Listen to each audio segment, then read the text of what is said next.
Chapter 2093. Her family's achievements today were all thanks to her father, who was the director. She didn't want others to take advantage of her. Ying, who had studied abroad in France for half a year, was no longer as naive as she was in China. Son Dongqing disagreed. You don't have to worry about us adults. With me at home, your father wouldn't dare.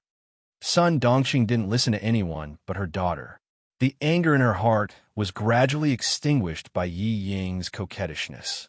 However, her daughter didn't help her just now, so she felt a little embarrassed. She complained, I didn't care about you. I was happy, but your father insisted on making things unpleasant. He could have mentioned anyone, but he had to mention that wretched girl. Let's not talk about her anymore. I feel terrible when I think about not being able to go home for a year. Ying didn't want to see her parents quarrel again, so she quickly changed the topic. Son Dongqing, who was still a little unhappy, looked distressed when she heard this. She looked at her delicate daughter lovingly and reminded her, Ying, you have to take good care of yourself in the army. Don't let yourself be wronged. You have to eat well and sleep well. Don't make things difficult for yourself. Don't fight for the hard work. Just do it. Yi Jifan, who was coming out of his room with his luggage, heard this. His face, which had just calmed down, became gloomy again. Don't fight for the hard work. Did she think the army was her home? Did she have to be picky? Ying, come and get your luggage. He interrupted her directly to prevent himself from getting angry again. He immediately ordered the driver to go upstairs to get the luggage. He didn't give Son Dongqing a chance to say anything stupid. He said to her coldly, I'll tell you when we arrive in the capital. Then he quickly brought Ying downstairs. When they got in the car, Yi Jifan mentioned Yi Qian again. He had to let Ying know how far she was from Yi Qian. Without Son Dongqing's interference, the father and daughter's conversation remained calm. Principal Chen also carefully reminded Yi Qian, when you arrive at school, you must obey the arrangements. Do whatever the leader tells you to do. Learn more, observe more, and do more. Don't avoid the important things. It's not easy to get the title of excellent student. You're not the only one who wants it. There are many excellent students who want it. Ying, as long as you do your best, you have a clear conscience whether you get it or not. I have the troops here to take care of you. Don't worry, don't be distracted because of me. Yi Jian's flight would take off at 1 o'clock at noon. She would meet Song Jiqiu at the airport and go back to school together. Headmaster Chen insisted on taking her to the airport. Since the car he took was the jeep of the sniper base, Yi Jian did not stop him. If you're afraid of getting tired from eating, then you're not a good soldier. I remember all of that. You make me happy again. Someone in the front shouted, Yi Qian, in the crowd. Principal Chen immediately found the direction of the voice. He pointed at two tall figures walking over and asked Yi Qian with a smile, Are they your classmates? Yi Qian also saw them. He waved his hand and answered, Yes. The boy on the left is Song Jiqiu. He's my classmate. The other one is Yang Heng. You've met him before. He's studying in Australia now. Across the crowd, Headmaster Chen looked the two boys up and down, which made Song Jiqiu's heart tremble. Chapter 2094. Later, Song Jiqiu described Principal Chen's eyes to Yi Qian in this way. It was like a bullet going through the center of the eyebrows and killing with one shot. It was like being on a battlefield. This was the eyes of a world-class sniper, sharp, calm, and deadly. Yang Heng did not feel like being shot by a bullet. He only felt that it was difficult for him to breathe under such a gaze. It was difficult for him to take a step forward. In fact, Principal Chen withdrew his gaze quickly. He did not expect that such a glance would make the two boys feel so stressed. Seeing that the young men were a little nervous, he did not linger. After Yi Qian took the ticket, he left with the soldiers. Young people had their own way of getting along with each other. If he continued to stay, it would only make them feel uncomfortable. It's so stressful. I don't dare to speak loudly. After Principal Chen got in the car and left, Song Jiqiu turned around and said to Yi Qian, It's like meeting the chief. I'm so nervous that my palms are sweating. Hearing this, Yang Heng nodded in agreement. After taking a breath, he fanned himself with the ticket to get rid of the suffocation caused by the difficulty of breathing. He said to Yi Qian, "You can check in now. Let's go in first." Yi Qian did not know that Yang Heng was going with them. Seeing this, he could not help but ask casually, "Is your boarding time similar to ours?" She thought that Yang Heng was going to another city. "Yes, I'm boarding at the same time and on the same plane as you." Yang Heng, who did not tell her, waved the ticket in his hand. He raised his eyebrows and looked at Yi Qian, who was surprised.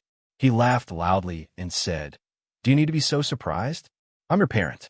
I'm sending you two back to school. Come on, it's obvious that you want to go out to play." Song Jiqiu exposed her cousin's lie without hesitation and said to Yi Qian quickly, "Uncle knows that my brother has a mixed-race girlfriend and threatens to break off their relationship. My aunt is afraid that the father and son will fight, so she uses her connections to get a ticket. He's not sending us back, but escaping to take refuge." Director Yang was also a somewhat inflexible father. When he found out that his son had found a foreign girl and lived together with her, he was so angry that he pulled out his belt to teach his disobedient son a lesson.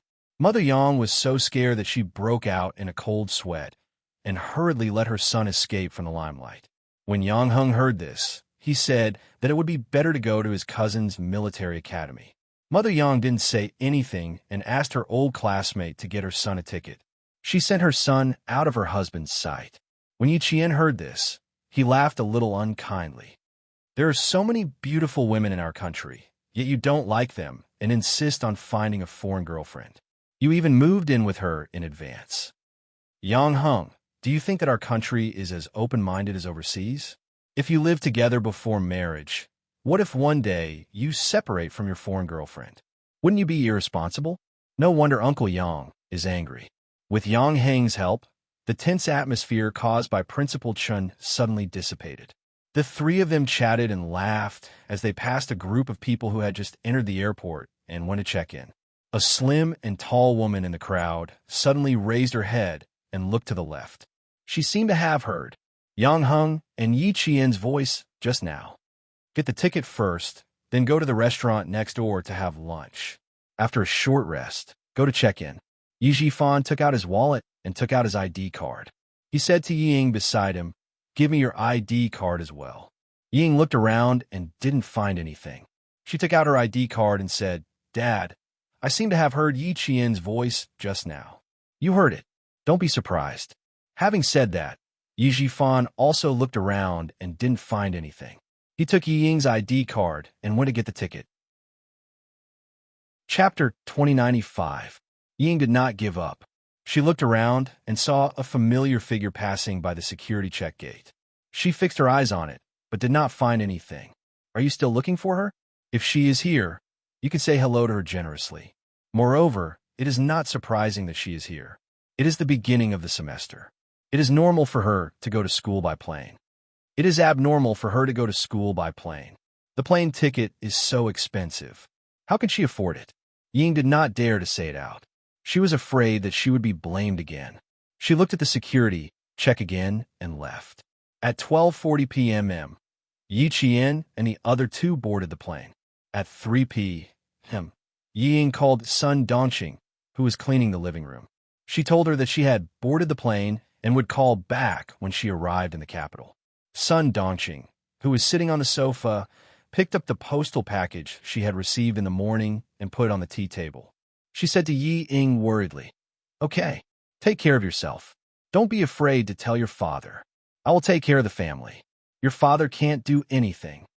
Her voice was so loud that Yi Jifan, who had turned off his mobile phone, heard it clearly. He ignored her and took out the magazine on the plane to read. It took more than 3 hours to go from the southern province to the capital. It only took a little more than an hour to go from the southern province to the city where Yi Qian's school was. At this time, Yi Qian and Song Jiqiu had arrived at the gate of the school. They watched Yang Heng, who could not enter the school, leave. The University of Science and Technology of China and the Army implemented military management at the same time. Irrelevant people were not allowed to enter or leave the school at any time. Even if Yang Heng wanted to visit the school, he could not. He had to go out alone. "His back is so lonely. I told him not to go with me, but he didn't believe me." Song Jiqiu took pleasure in Yi Jian's misfortune. Then, she said to Yi Jian with a smile. However, my brother has friends all over the world. Don't worry. He will definitely call me later and tell me that he has a playmate. That was true. Yang Heng was very popular in high school. He had a group of friends with different faces wherever he went. Yi Qian picked up the suitcase with the students' military uniforms and said with a smile, "Let's go. Let's start anew." She lowered her voice when she said the word new. She, who had turned around, suddenly turned back. She looked at the road with cold eyes. The moment she turned around, she felt someone staring at her. It was the start of the school year, and countless motorcycles were parked at the school gate with the students on them. Even if Yi Jian felt that someone was staring at her, she could not catch it immediately. An inconspicuous black car slowly passed by the roadside, and a tea-colored window slowly rolled up. A man wearing sunglasses sitting in the back ordered the driver indifferently, "Go back to the hotel." The driver, who was wearing white gloves, answered respectfully, "Yes, sir." He stepped on the accelerator and drove into the traffic. Then he smiled inexplicably. But she looks a little trickier than her mother. The person on the other side of the phone said something. The man in the sunglasses said, "You don't have to keep an eye on Yi Jifan for now. He didn't interfere with Sun Yaozu's business. As for his daughter, wait until we get to the army." The man's voice was not young. It was deep and a little hoarse. It sounded cold and creepy. It seemed that every word he said was full of calculation. At the same time, Sun Dongqing picked up the postal package on the coffee table and cut it open with a pair of scissors. She didn't know why, but when she cut open the package and saw the videotape, her eyelids suddenly twitched. She was distracted for a moment, and a small cut appeared on her finger. Chapter 2096. Sun Dongqing, who was in pain, hurriedly got up to treat her wound. The phone at home rang. She pressed on her finger to stop the bleeding and looked up at the clock on the wall. A deep smile appeared on her face. She put the videotape on the coffee table and ignored it. She hurriedly went to pick up the phone at the corner of the sofa. Yi Jifan did not call Sun Dongqing immediately. The driver who picked him up had gotten the wrong address. He had to let the driver find him first. Seeing his daughter make the call, he said calmly, "You stand here and wait. I'll go ahead and take a look." Ying, who happened to pick up the call, nodded hurriedly and said, "Dad, put down the luggage. I'll stay here." "Okay, don't wander around. Otherwise, I'll come back to find you." The driver who came to pick them up called again. With a smile on his face, Yi Jifan answered the call and said, "We're already outside. I'm waiting for you in the corridor. You should be able to see me after you turn the corner." Okay. Thank you." Yi Jifan naturally had to be polite to the driver sent by the Du family. If he put on airs because of the other party's identity, you would be looking down on the Du family. Sending someone to pick you up was the Du family giving you face. If you look down on the driver, wouldn't it be the same as looking down on the Du family? Yi Jifan, who wanted to build a good relationship with the Du family, would not do such a stupid thing. It was 6:30 in the evening in Beijing. The lights had already been lit. Ying, who was standing in the corridor of the parking lot, reported that they were safe. She could not wait to tell Sun Dongqing the good news. "Mom, Madam Li sent a driver to pick us up. Dad and I will take the car directly to the hotel to meet Madam Li. Madam Li also said that her daughter is also in the arts regiment. It's a pity that her daughter is not in the Beijing political group. It would be better if she was. It would be even better if Madam Li's daughter was in the Beijing political group. She would definitely make her happy every day, just like how she made Yao Jing and the other girls in the past." Hearing such good news, Sun Dongqing couldn't help but feel a headache coming on. She said happily, "Like I said, my Ying is such a lovable person. You have to listen to Madam Li, coax her a little more, and say a few more sweet words. It doesn't matter. Mom, don't worry. I know what to do." Seeing Yi Jifan waving at her, she hurriedly covered her phone and said in a sweet voice, "Mom, I'll stop talking. Dad found the driver sent by Mrs. Li. I'll get in the car first. I'll call you tomorrow." Ying was afraid that Yi Jifan would overhear her, so she quickly broke the phone before Sun Dongqing could finish speaking. By the time the car arrived in front of her, she had already adjusted her facial expression. The chauffeur sent by the Du family opened the door and ran to Yi Ying's side. He greeted her respectfully. "Miss Yi." He first opened the door for her to get in, and then put the luggage in the trunk. Yi Ying, who had gotten into the car, was so surprised that she felt a little unnatural. It was really like the chauffeurs on TV who invited rich ladies into the car. He was so polite that she thought she was really a noble lady at that moment. "Director Yi, Miss Yi, my family's madam is holding a banquet at the Wang Fu Hotel. I'll send the two of you there now. The hotel you're staying at is also Wang Fu Hotel. I hope you'll be satisfied." The driver's politeness made Yi Jifan feel more assured.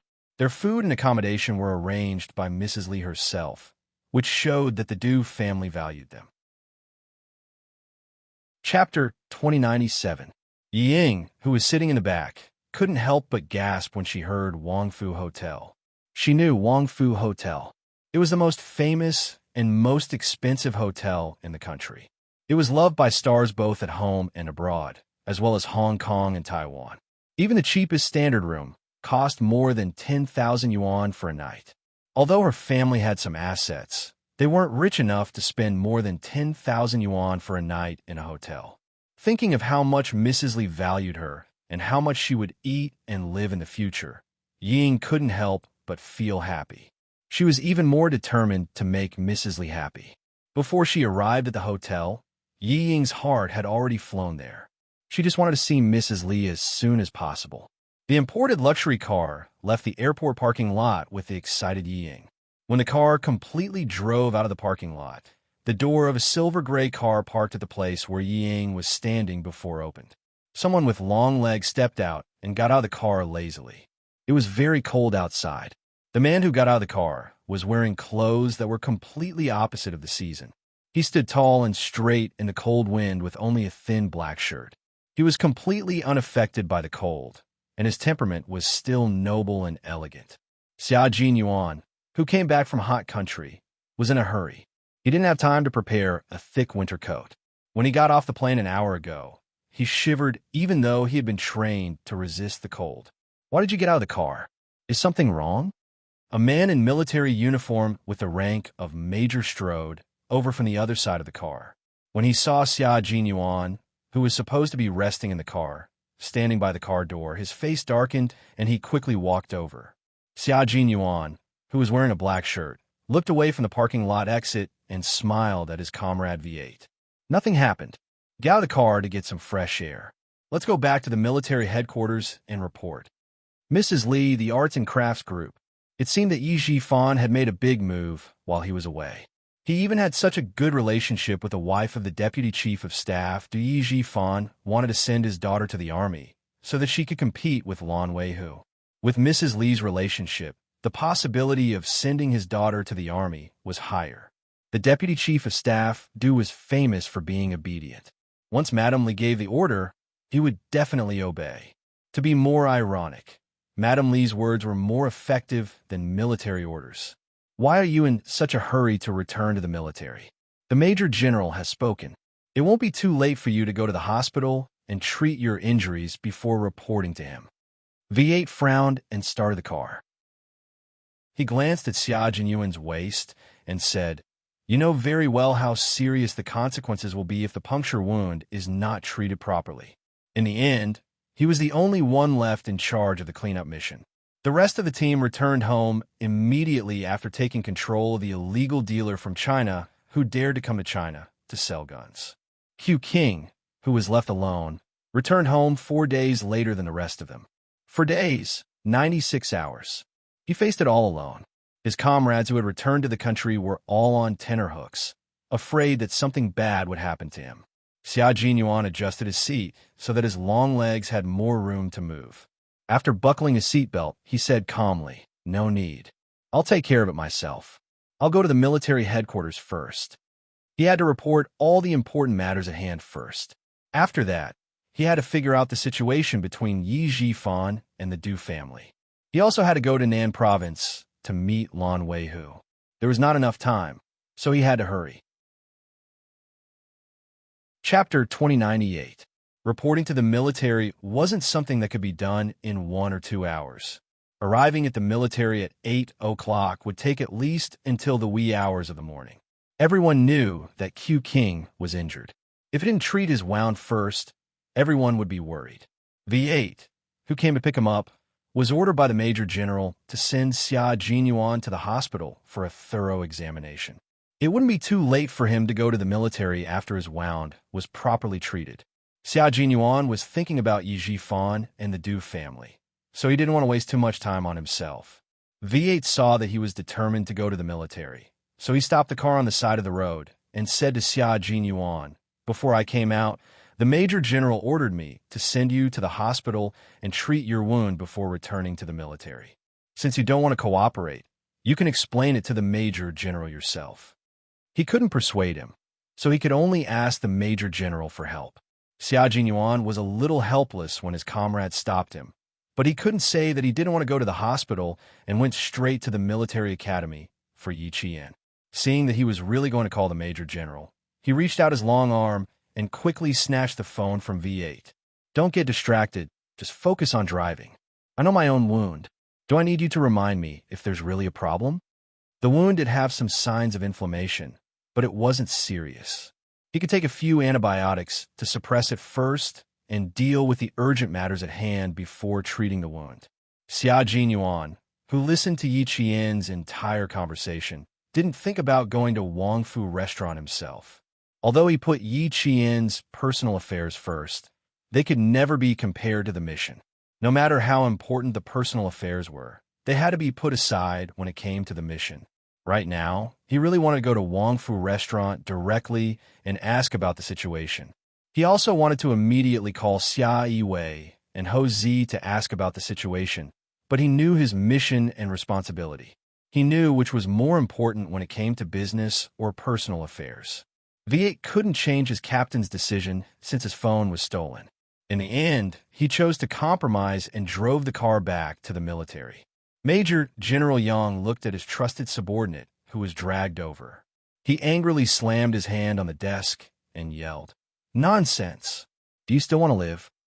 As he cursed, his hands did not stop dialing the internal line and immediately asked the guards to call a military doctor over. He wanted to see for himself how serious his injuries were. Then he questioned V8. "I told you clearly that you must bring him to the hospital for a checkup. You ignored my order and brought him to the military.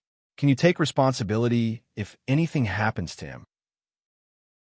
Just as V8 was about to say that it was his fault, Xia Jinyuan said, "Major General, it's not my comrade's fault. I was the one who insisted on returning to the military." He didn't want his comrades to be implicated because of his decision. Jun Yin was slightly tired as he explained in a deep voice, "I have an urgent matter to report. I must return to the military first." As he spoke, he unbuttoned his black shirt and pulled out a thin, white strip that was about the length of chewing gum from his chest. "Memory stick.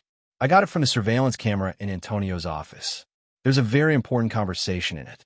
The translation is in Chinese, and it mentions a certain border outpost in our country twice. A notorious arms dealer mentioned a border checkpoint of our country. What did this mean? It meant the seriousness of the situation. Major General Yang took the memory stick from a camera company in 1999. It was used to store video and other media." He looked sharply at Xia Jinyuan. "What do you suspect?" Before he could say anything, Major General Yang's face was as dark as water. Chapter 2099. Xia Jinyuan calmly looked at the Major General, whose expression was getting more and more serious, and slowly voiced his suspicions. The firearms and ammunition that Antonio sent to various countries included all kinds of transportation methods. As far as I know, Antonio successfully took over the border checkpoints of 2 Western countries and 1 South Asian country and used them as a safety line to cover the transportation of firearms. I've only been with Antonio for a short period of time, but I already know that there are problems with the border checkpoints of 3 countries. This shows how big his firearms business is. Currently, there are always traces of firearms dealers in the war-torn countries of Wei-Su, Acre, and Iran, as well as Antonio. The more wars there are, the more the firearms dealers earn. They illegally transport weapons and endanger the safety of a country. I can't help but think deeply about it. His words made the Major General's brows furrow even tighter. What are you trying to say? Just say it. Right now, I suspect that the Chinese businessman who was escorted back to China had a route at the border, Xia Jinyuan said directly. V8, who hadn't left, showed an incredulous look on his face when he heard this. It was as if he had heard something shocking and couldn't believe it at all. King Q meant that if we didn't completely solve this problem, our country would become a war-torn country? Wasn't that a little too much? There was a brief silence in the office, and then the Major General shouted angrily, Xia Jinyuan. His suspicion made the Major General furious, and his heavy military power came straight at him. It was as if the air was being compressed, and it was as heavy as a heavy stone falling down. Do you know what you just said? If you dare to suspect those soldiers, I'll be the first to come after you. The Major General's understanding was different from V8's, but he did partially guess the meaning of Xia Jinyuan's words. In the face of the Major General's anger, Xia Jinyuan didn't show any fear and replied in a deep voice, Major General, I know very well what I said. I really do suspect that, and now I'm only reporting my suspicions to the military. Whether things are as I suspect, the military still needs to investigate. The businessman who was escorted back to China transported illegal weapons to China through layers of checkpoints. Major General, how many ways do you think he went through? How many people have benefited from it? Also, I won't suspect the comrades stationed at the border. They're loyal to their duty and protect the country. They even sleep with steel guns in their arms. Major General, they've sacrificed enough. As a soldier, I don't want to hear about any soldiers who wear the same uniform as me sacrificing themselves at the border. Xia Jinyuan, who had an injury on his waist, could not stand for a long time. Facing the Major General's cold gaze, he pointed to the guest sofa and said with a smile, Can you at least give me a seat to dry my body? He was, of the Major General, and mentally, the Major General wanted to throw the documents on the table directly at the face of the guy who was still in the mood to smile with him, but it was just a thought. He really couldn't bear to throw it.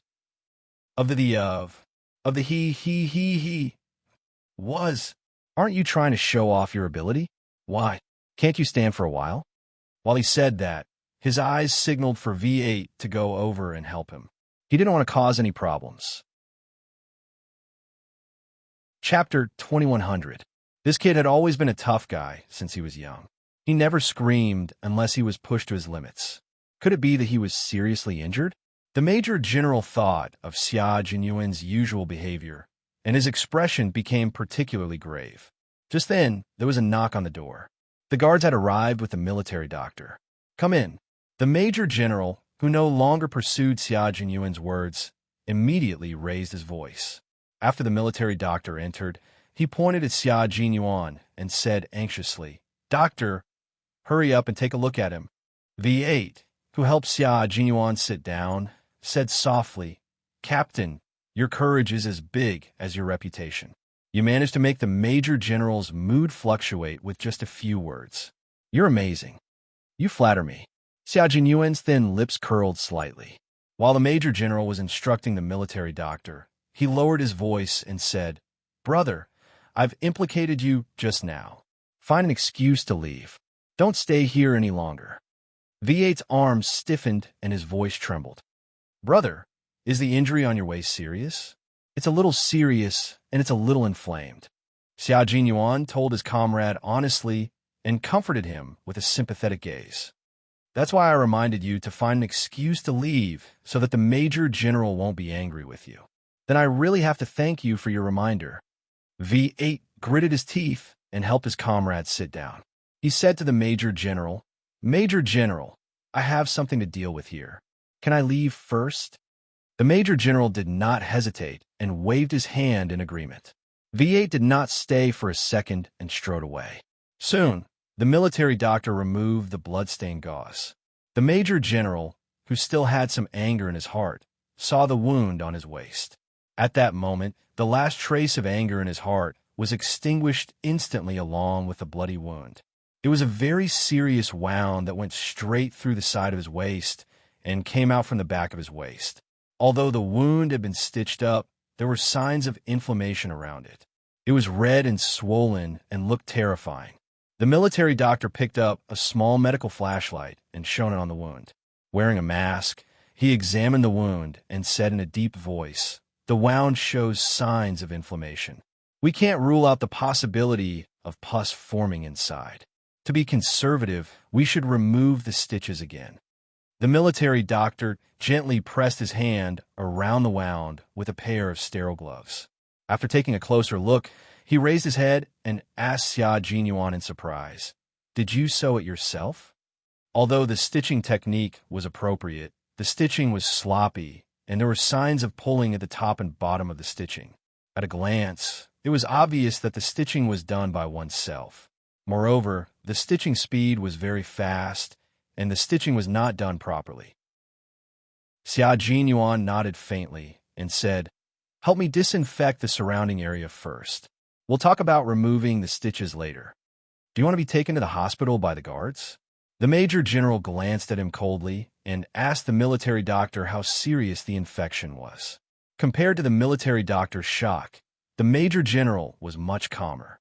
During battle, if the Special Forces of the Snowfield Brigade were injured, they would treat their own wounds if they had no comrades by their side. What he was concerned about was whether the infection was serious. From the outside, I can't tell how serious it is for the time being. However, gunshot wounds are different from other injuries, especially penetrating wounds. Sometimes the situation looks good on the outside, but the inside may have formed pus. The military doctor was somewhat impressed by the soldier in front of him who dared to sew his own wound. He took off his gloves and answered the Major General's question with a serious expression. "I suggest that you go to the hospital to see if there is any inflammation inside." Xia Jinyuan knew that he could not escape going to the hospital tonight. He asked the military doctor to disinfect the wound first and said to the Major General, "There's no need to trouble the guards. I'll take the initiative to go to the hospital after reporting to you." Chapter 2101. Major General realized that the problem did not end with the arrest of the illegal Chinese businessman. He looked at Xia Jinyuan, who was in charge again, and asked the military doctor, "Can his injury be treated in a few hours?" "There are no signs of fever. It can be treated in a few hours." The military doctor packed up the medical supplies, saluted, and left. It was already 8:30 at night. The office building of the military headquarters was brightly lit. The security outside was tight.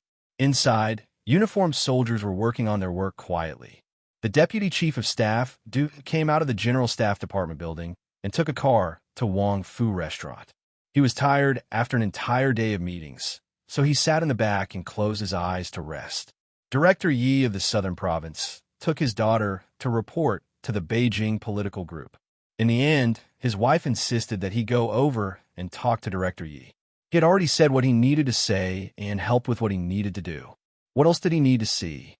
The deputy chief of staff did not want to go. When the waiter opened the door of the private room, his face was full of smiles. He strode over and said with a smile, Sorry. The General Staff Department called for an emergency meeting. Director Yi has to wait for so long." Yi Zhifan didn't dare to accept this sentence. He had been paying attention to the movement at the door. When he saw the corner of a military green coat, he was very perceptive and stood up to greet the Deputy Chief of Staff before he walked over. "I'm sorry to disturb you. Please forgive me." He did not forget to remind Ying to get up quickly. Mrs. Li liked the father and daughter's eyesight. People should have good eyesight. Otherwise, they would appear clumsy. Okay, you two don't need to chat. Old Du, let the waiter serve the dishes. Director Yi saw that you did not come and insisted on waiting. I couldn't persuade him, so I had to serve some desserts for Ying to eat." Mrs. Li, who was wearing a gold velvet cheongsam with a rich peony flower embroidered on the collar, smiled and invited the two to sit. She personally poured a cup of tea for her husband and said elegantly, "The two children have not arrived yet. The new year has just ended. I really don't know what they are busy with. I want to find someone to eat with, but there is no one to accompany me. Ying is the best. She is obedient and sensible. She knows that I want to talk and chat. See, before you came, it was this child who kept me company to relieve my boredom. Hearing this, the deputy chief of staff laughed even louder. He looked at the young lady beside his wife and nodded approvingly. She is indeed obedient. Director, Yi has taught her well. If it was Jai, TSK, at most 10 minutes. Ying, who was flattered in her heart, tried hard to suppress the corners of her mouth that wanted to curl up. She lowered her head shyly, as if she couldn't bear the compliment. Her voice was a little soft, but she didn't sound petty as she replied, "You're flattering me. Madam is knowledgeable. It's my fortune to be able to talk to Madam. Hey, why are you so cute?"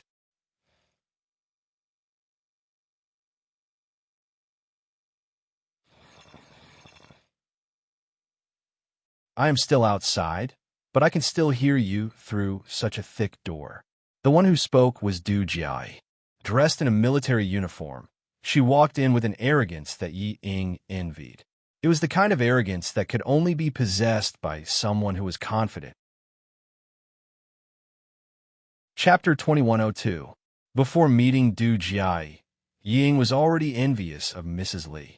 Now that she saw Du Jai in person, there was not only envy in her heart, but also jealousy that she couldn't suppress.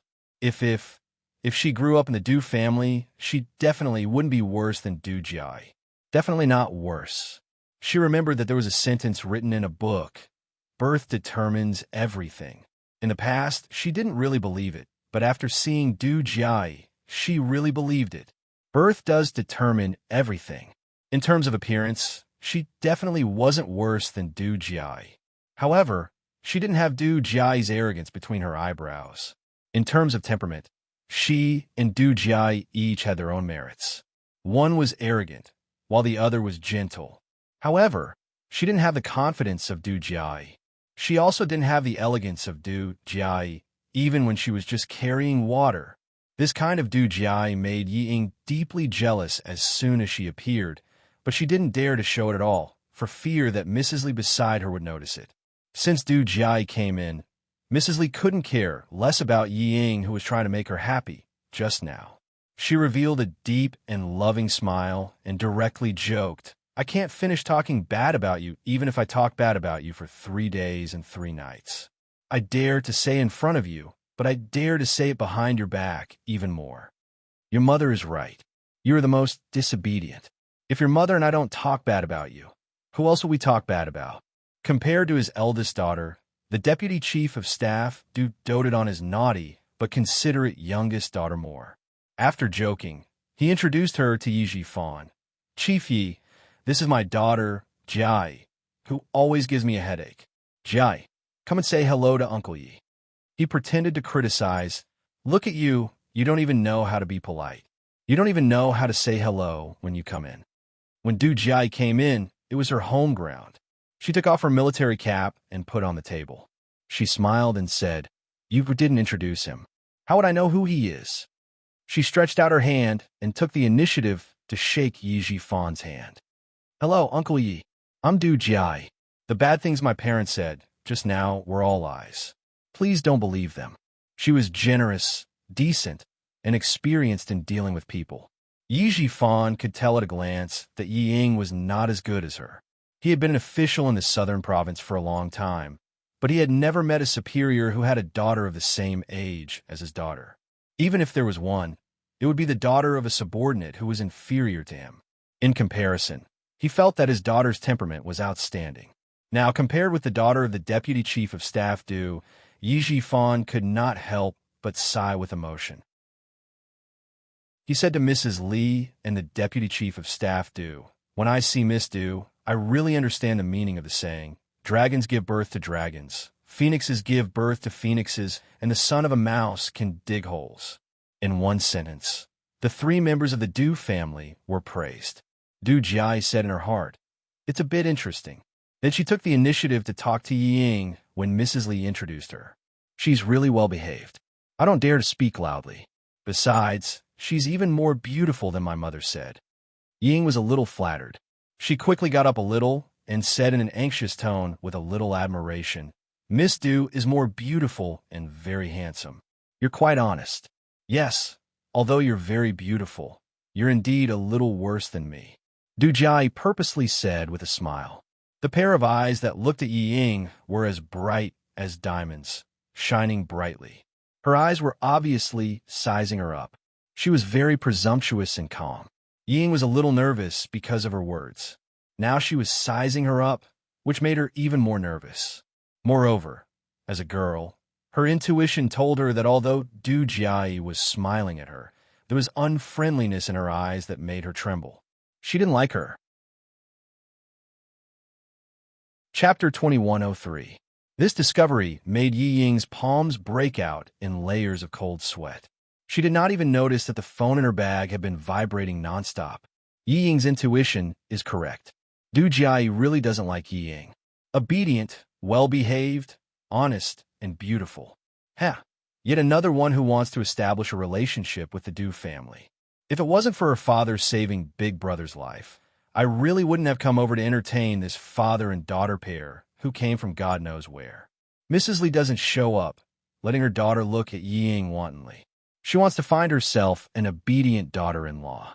If her future sister-in-law can't stand it and gives her a hard time, she won't want such a daughter-in-law.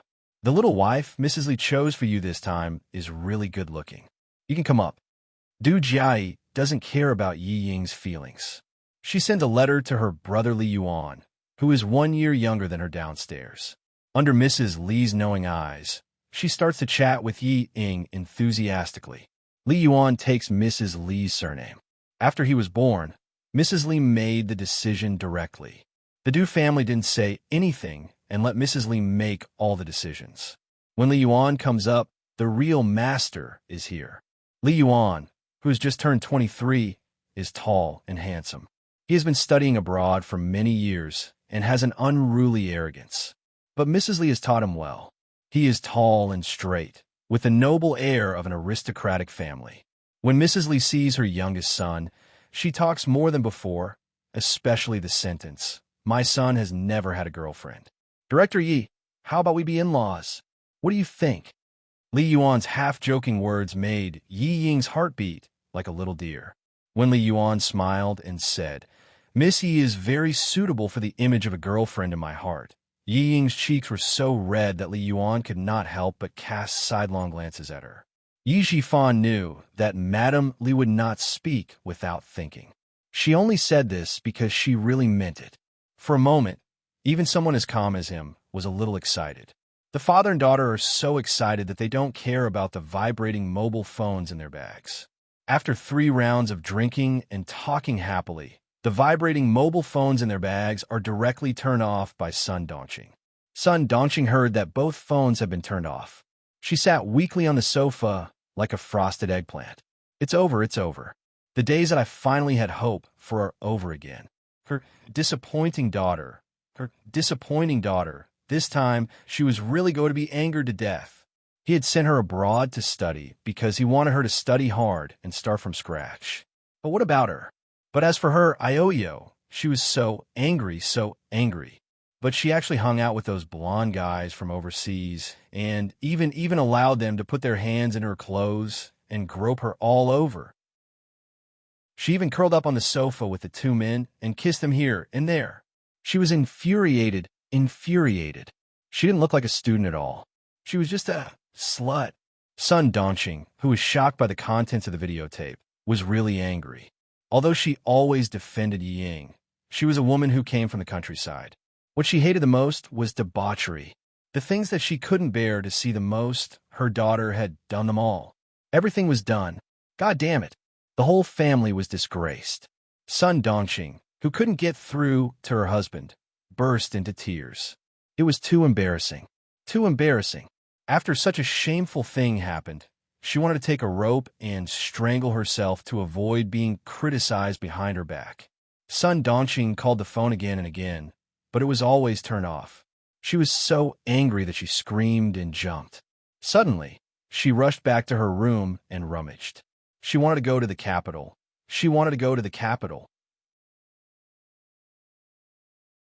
Chapter 2104. Sun Dongqing didn't think about anything else. She just wanted to bring her daughter back from Jing City as soon as possible. It was okay if her daughter was humiliated at home, but but she couldn't let her daughter embarrass herself outside. That was all she could think of. The most important thing now was to bring Ying back from Jing City.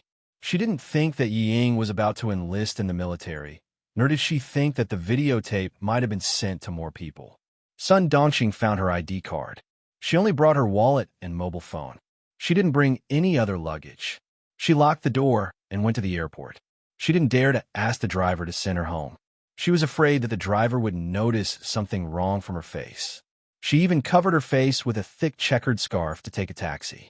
On the way to the airport, she was so anxious that she kept calling her father and daughter, hoping that one of them would turn on his phone. Yi Jifan, who was chatting happily with Deputy Director Du, didn't even look at his phone until they returned to the hotel room. Ying was even more so. Facing the handsome and rich Li Yuan, who had a good family background, her heart was pounding like a deer the whole night.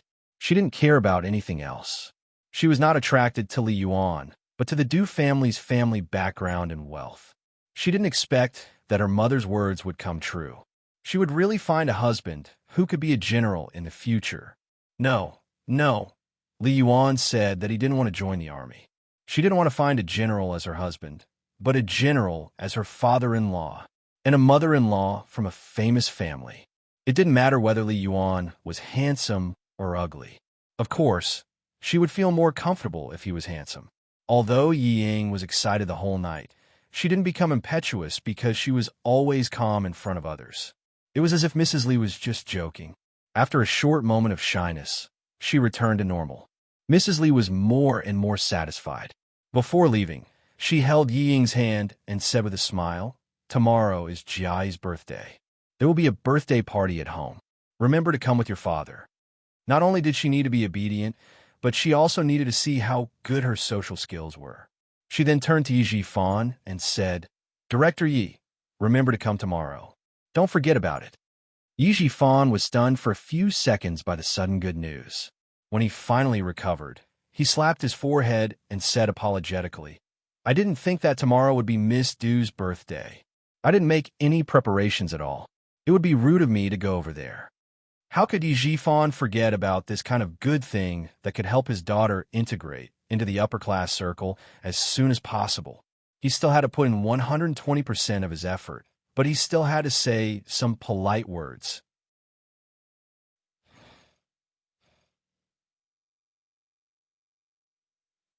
How could Ying compare to Du Jiai when it comes to speaking?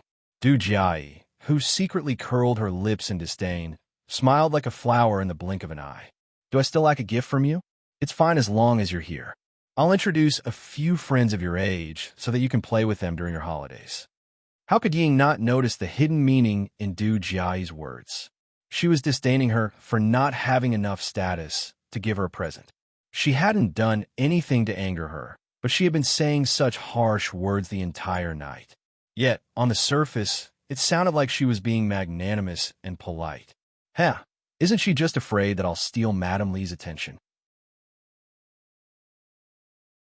Chapter 2105.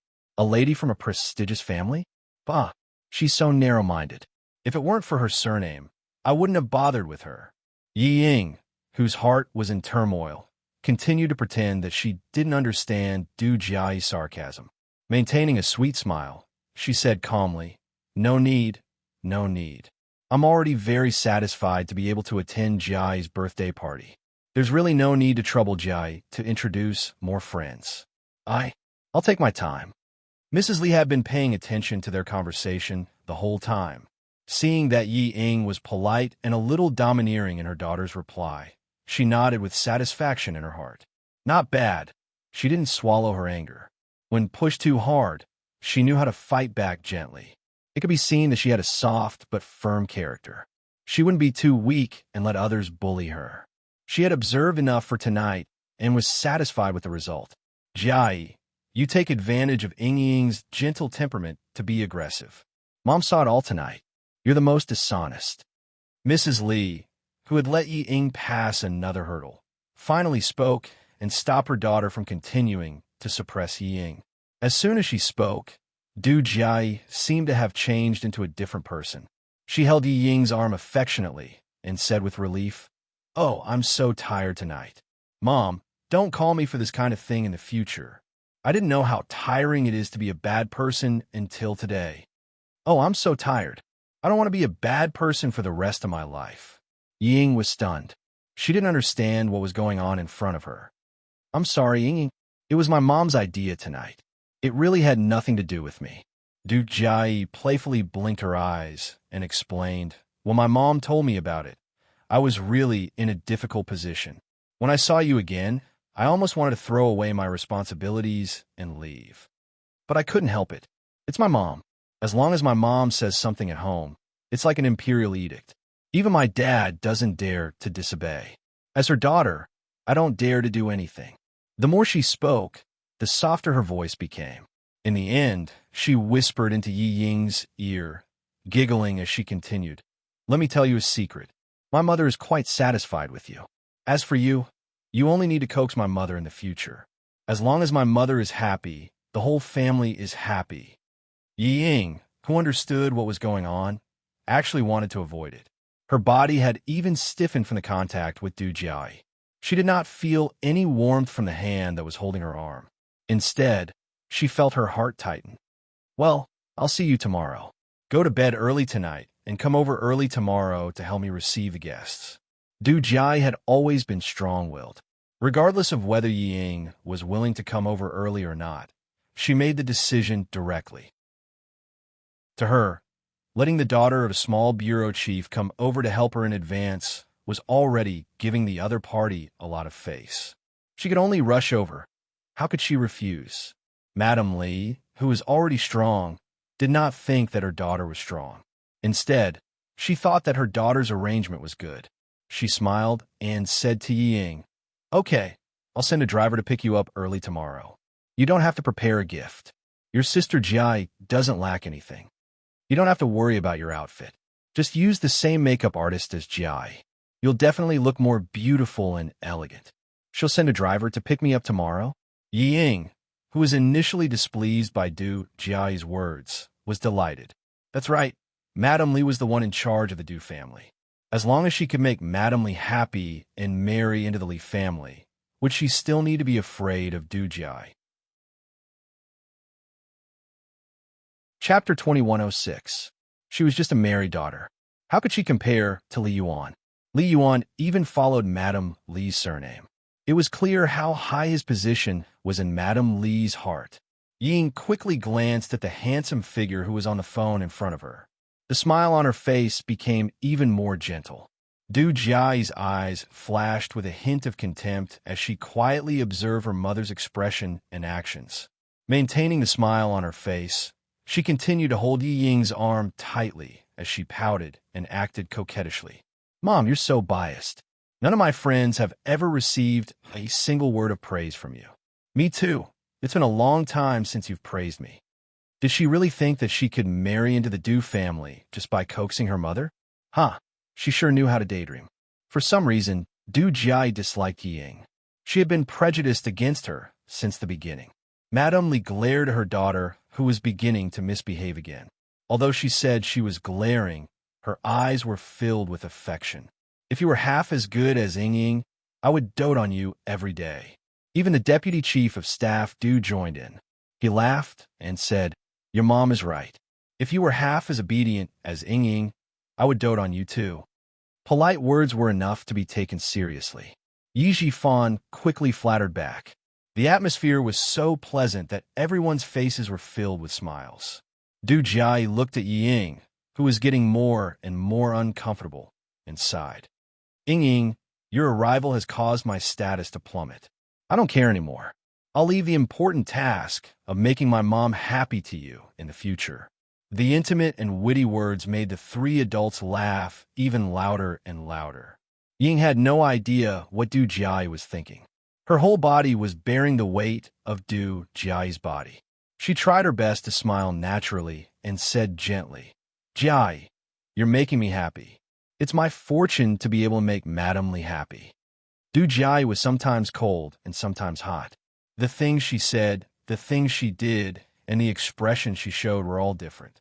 Her words were obviously sarcastic, but it just made the adults laugh loudly. Ying couldn't help but feel afraid of such a Dujai. She couldn't help but feel more envious and jealous. In the face of power, Ying was not as arrogant as she was when facing Yi Qian. Even if Du Jia was rude to her, she was willing to endure it. After the Du family of 4 got into the car and left, Ying gritted her teeth as she stared at the back of the car. Her fingers were tightly gripping the corner of her shirt as she silently vented her anger. Yi Jifan, who had appeared out of nowhere, looked at his daughter's fingers, which were fiddling with her clothes. His eyes were dark as he said, "This is Du Jia's confidence. She dares to do this because she has the ability to look down on you. The reason why you don't dare to talk back is because she has enough reason to look down on your identity." Ying, what does it mean to be above others? A person above others dares to say what they want to say and do what they want to do. Even if others feel uncomfortable, they can only accept it. Ying, whose eyes were red, bit her lower lip tightly. She looked up at her father and reluctantly put down her pride. She gritted her teeth and said, "I know. That's why I can only endure it for now. I can only endure it until I can marry into the Li family." Madame Li was just joking. Did you take it seriously? Yi Jifan's cold voice interrupted Yi Ying's beautiful dream. What kind of family is the Du family? Are they afraid that they won't be able to find a daughter from a prestigious family to be their daughter-in-law? Ying, stop dreaming. You should think more about how to make use of Madame Li's love to fight for a place in the military. See if it's possible to transfer to a military academy and become an officer with a military rank. Chapter 2107. Yi Ying's beautiful dream had just begun, and before she could get to the right place, Yi Jifan poured a bucket of cold water on her. Ying almost shed tears. Although she thought it was possible, she did not dare to say it out loud. She could only think about it in her heart. Go back to your room and have a rest. Get up early tomorrow and wait for the driver sent by Mrs. Li. It's good to go to the Li family early. I think Mrs. Li will introduce you to the wife of the governor who is close to her. As long as you can rely on the Du family, Yi Ying, your marriage will not be too bad. Yi Jifan did not dare to think about his daughter marrying into the Du family. He only wanted to get Mrs. Li's help. Thinking that Mrs. Li will send a driver to take her to the Du family tomorrow, Ying felt a little better. Ying went back to her room and took a bubble bath. It was not until she went to bed that she found that her phone was out of battery. She plugged it in, but did not turn it on. She went to bed directly. Yi Jifan was afraid that something would happen in the bureau, so he charged his phone and turned it on. As soon as he turned it on, countless text messages beeped. It was either the home phone or Sun Dongqing's phone. There were nearly 30 text messages in total. Yi Jifan, who seldom received continuous calls, calmly called home. No one answered the home phone, and the phone was turned off. He did not have much patience with his wife, so he ignored it and went to sleep. At this time, Sun Dongqing was sitting in a luxury cabin flying directly to the capital. Other passengers had fallen asleep, but she was not sleepy. She was looking forward to getting off the plane as soon as possible with her eyes wide open. In the car, Mrs. Li was asking Li Yuan about his impression of Ying.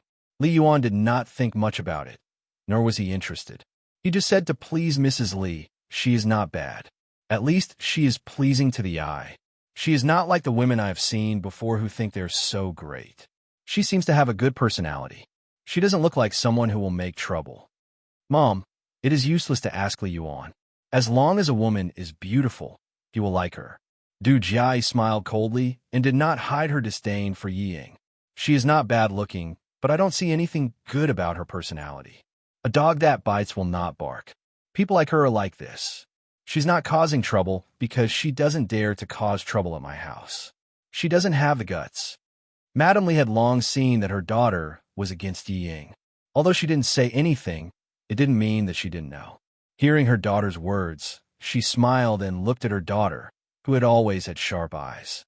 She praised, "Your eyes are indeed more accurate than Li Yuan's. Ying doesn't make trouble, but it doesn't mean that she is really weak.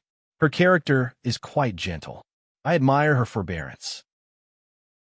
She's also a sweet talker, just like her father. She doesn't give people the impression that she's trying to flatter them. I just feel that she's a little smart. Considering her age, she's quite tactful in dealing with things. She's much better than the girls your brother has dated before. The deputy chief of staff, who was sitting at the front, turned his head and said to his son and daughter, "Your mother is very satisfied with her. You two can just go along with what she says. Your opinions don't count. Dad, you've always been on Mom's side. Turn around and look straight ahead. Don't speak, don't interrupt." Du Jai leaned over and raised her hand to cover half of the deputy chief of staff Du's face. She pushed him back and said, "We'll talk about our own things. Just listen to us." Okay. I won't say anything. I won't say anything. You two continue to talk." The deputy chief of staff, whose face was pushed back by his daughter, laughed. He never cared about the things at home. It was enough for him to have his wife. If she said it was good, it was good. If she said it was bad, it was bad. Chapter 2108. Mrs. Lee patted her daughter's arm with a smile. "You're so rude. Sit up straight. Don't affect the guards driving." "I haven't finished yet." Du Jai sat back with a smile and continued to say what she disliked about Ying. "I don't like her very much. It feels like she's pretending. She blushes all night, and she's so shy. It's as if I'm so thick-skinned. I don't like her. And, Mom, didn't you notice that her eyes were a little flirtatious?" When Li Yuan came in, she quickly glanced at him and lowered her head. "I really thought she was shy at that time.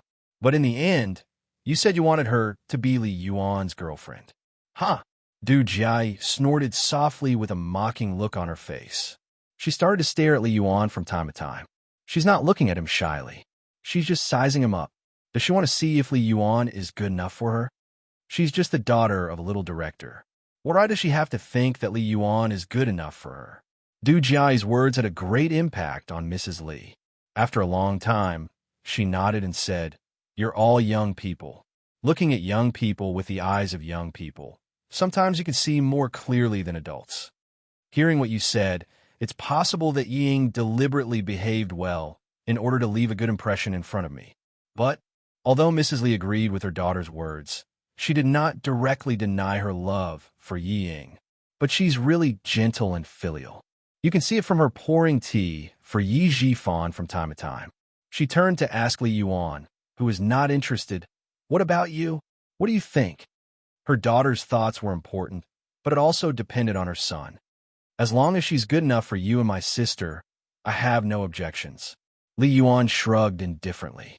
Yi Ying's beautiful face flashed in his mind, and his eyes were a little more interested. "Her father is not bad. Southern Province is a rich province. I want to go there to develop my career. If I have Yi Jifan's guidance, it should be smooth." Du Jia rolled her eyes at Li Yuan. "Do you need Yi Jifan's guidance to develop your career in Southern Province? Isn't it enough for you to have uncle's guidance? Eldest uncle, second uncle, and third uncle can also help. Do we still need Yi Jifan?" "Sister, you're dreaming. Uncle will only help Li Jinyan. Why would he help my mother? It was already good enough that he didn't go against his mother. Third uncle doesn't want to count on him either. He's been hiding abroad for so many years. What can he do to help me?" At the mention of his grandfather's family, a layer of darkness appeared in Li Yuan's eyes. "With eldest uncle and second uncle around, what can we do? If you don't even try to fight for it, how do you know you can't do anything? Third uncle was forced to retire from the army and go abroad by first uncle. Now you can join forces with third uncle, right? There's also first aunt. She's his second wife, and she can't wait to get rid of Li Jinyan. Don't you know that you should join forces with first aunt?" Hearing this, Li Yuan glanced coldly at Du Jia, who had simplified the matter. "No matter how much eldest aunt wants to get rid of Li Jinyan, she won't help me, who also wants to divide the Li family. What are you arguing about? All of you shut up." Madame Li glanced at her son and daughter angrily. The smile in her eyes was replaced by dark clouds. "Your second uncle will be here tomorrow. Don't talk about his past. Also, spend more time with your grandmother. She loves you too the most." Chapter 2109. Du Jia doesn't dare to make trouble when Mrs. Li is angry. She secretly glares at Li Yuan, who caused her to be criticized, and feels depressed. Thinking of her grandfather's family, Du Jiayi purses her lips and holds Mrs. Li's arm gently. She says softly, "Mom, don't be angry. My brother and I know what to do. We won't embarrass you and third uncle in front of eldest uncle and second uncle." Why was it said that daughters were considerate? In fact, it meant that daughters were attentive. Her daughter immediately comforted her when she saw that she was angry, but her son didn't. Men were not so attentive and cared about personal gains and losses. Mrs. Li sighs and pats her daughter's shoulder gently. "I'm relieved that you are sensible. Don't tell your brother that he needs to rely on his uncles in the future. They are unreliable. Your eldest uncle and your grandmother are like fire and water. It's good that your second uncle doesn't care. Your grandmother doesn't have to worry about it. Your third uncle has just come back. How can he help your brother? What's more, there is Li Jinyan. He alone is enough for your grandmother and your third uncle to worry about. Let's solve our own problems. Don't bother your grandmother." Mrs. Li is not in a good mood when it comes to her family. Du Jiayi sees that she frowns and doesn't want to talk about it. She nods obediently and lowers her eyes to hide the complicated feelings in them. Her grandfather's family seems to be rich for generations, but their relationship is not ordinary. Her grandfather was a playboy all his life. He married her eldest grandmother and gave birth to her eldest uncle and second uncle. In the end, he raised her younger grandmother and gave birth to her third uncle and mother. What surprised her more was that her younger grandmother and her eldest grandmother were not blood-related sisters. Her younger grandmother was adopted by her eldest grandmother's family. Later, the affair between her grandfather and her sister-in-law was exposed.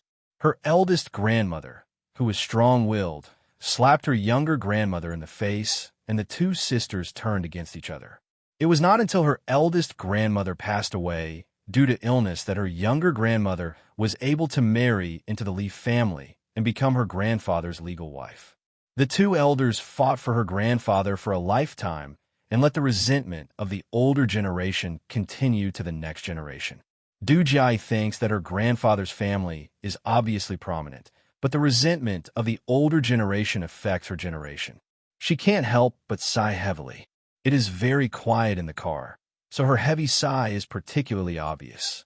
Madame Li, who was already in a bad mood, felt a little amused when she heard this. "Why are you sighing all of a sudden?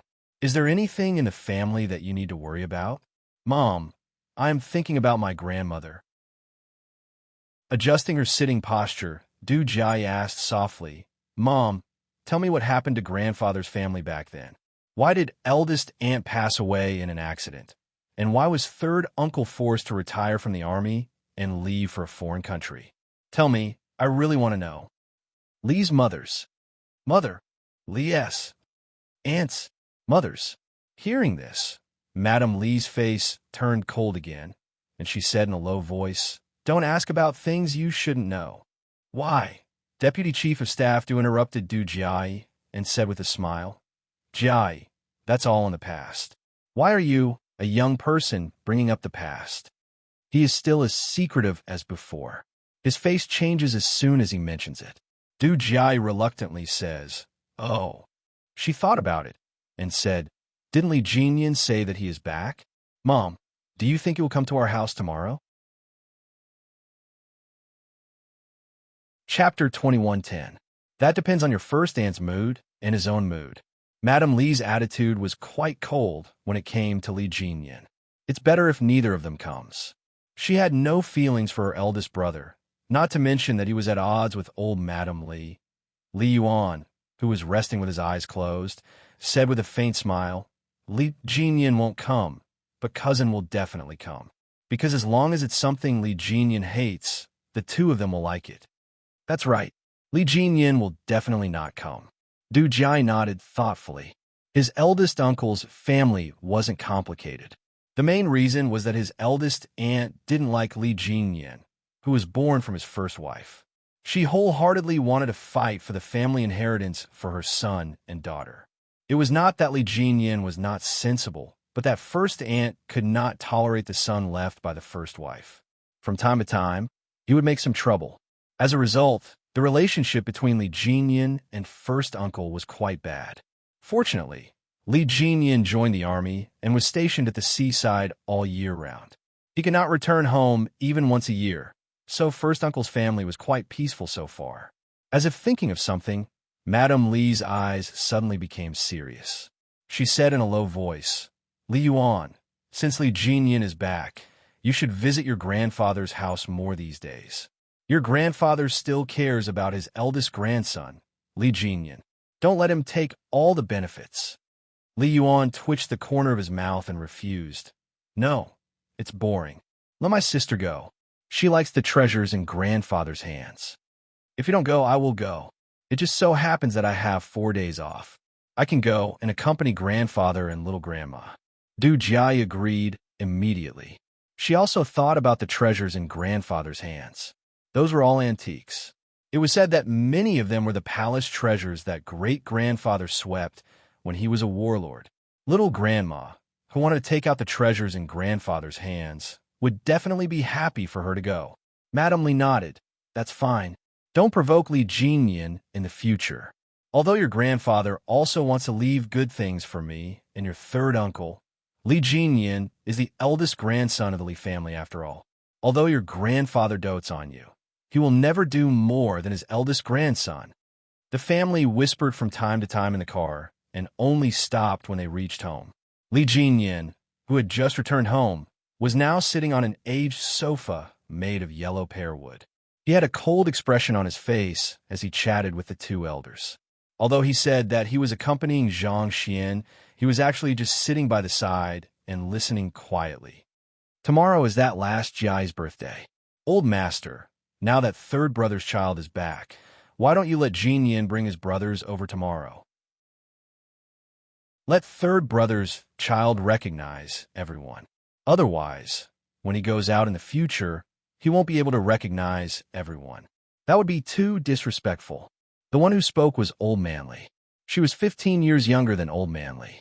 She took good care of herself, so her hair was still dark. She wore an old-fashioned modified cheongsam, which made her look particularly elegant and dignified. She spoke unhurriedly with a soft accent. Just by listening to her, one could tell that she had a good voice when she was young. Li Jinyin, who had been silent all this time, raised his eyes when his name was mentioned. He said indifferently, "My leave is limited. I still have a meeting tomorrow. Sorry, I don't have time." "Is that so? I didn't think it through," Old Madam Li said with some disappointment. She looked at Old Master Li and deliberated for a moment before saying, "Then I'll bring her over. There's no need to trouble Jinyin. As for the gift, Old Master, why don't you give Jiai the painting that second brother drew? This lass has liked it for a long time, and I've never been willing to give it to her." Chapter 2111. Among the descendants left behind by her elder sister, only her second son made her slightly satisfied. He didn't care about anything and didn't care about his family. He carried a picture clip and walked the world, becoming a famous painter both domestically and abroad. She had several of his paintings in her hands, and any one of them was worth hundreds of thousands. Li Jinyin had no interest in these things.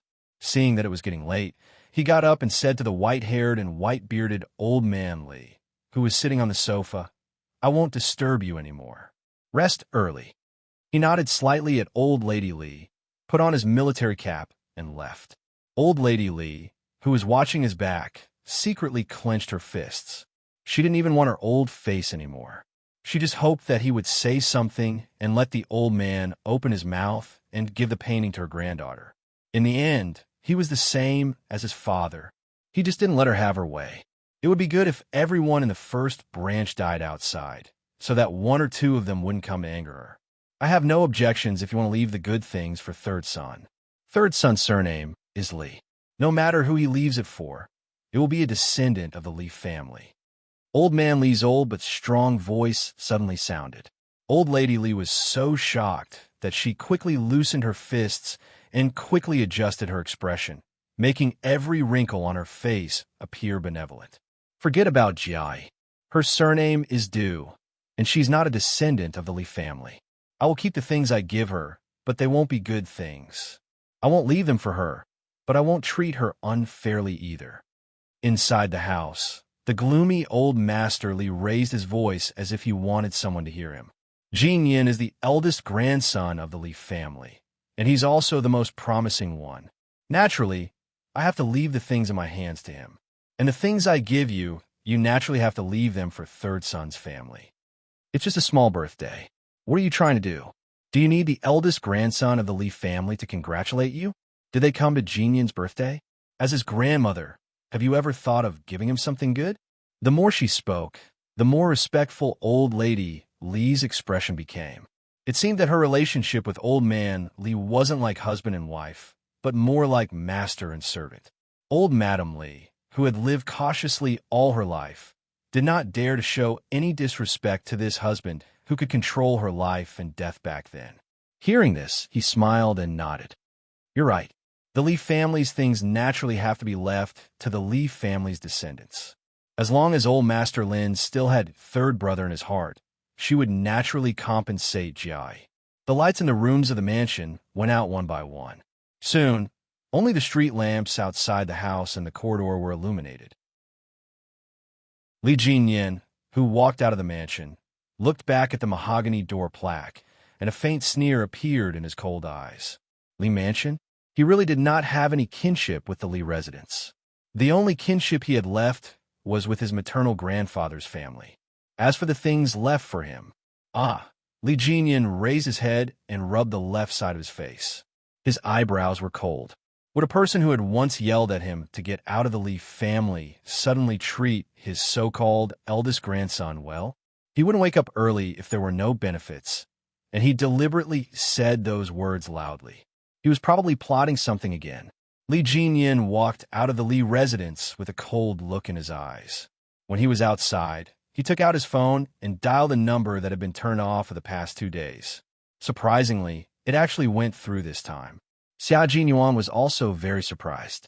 He deliberately looked at the caller ID before saying, Demon King. Yes, in the capital? In the military?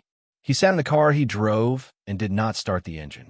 He asked Xia Jinyuan calmly, come out for a visit in the capital. Forget about the military. Xia Jinyuan, who was still in the military, smiled and said, I'm in the capital, but I can't come out for a visit yet. I'm still detained in the military and will only be released in about 2 hours. But if you don't mind waiting, you can wait for me at the military hospital.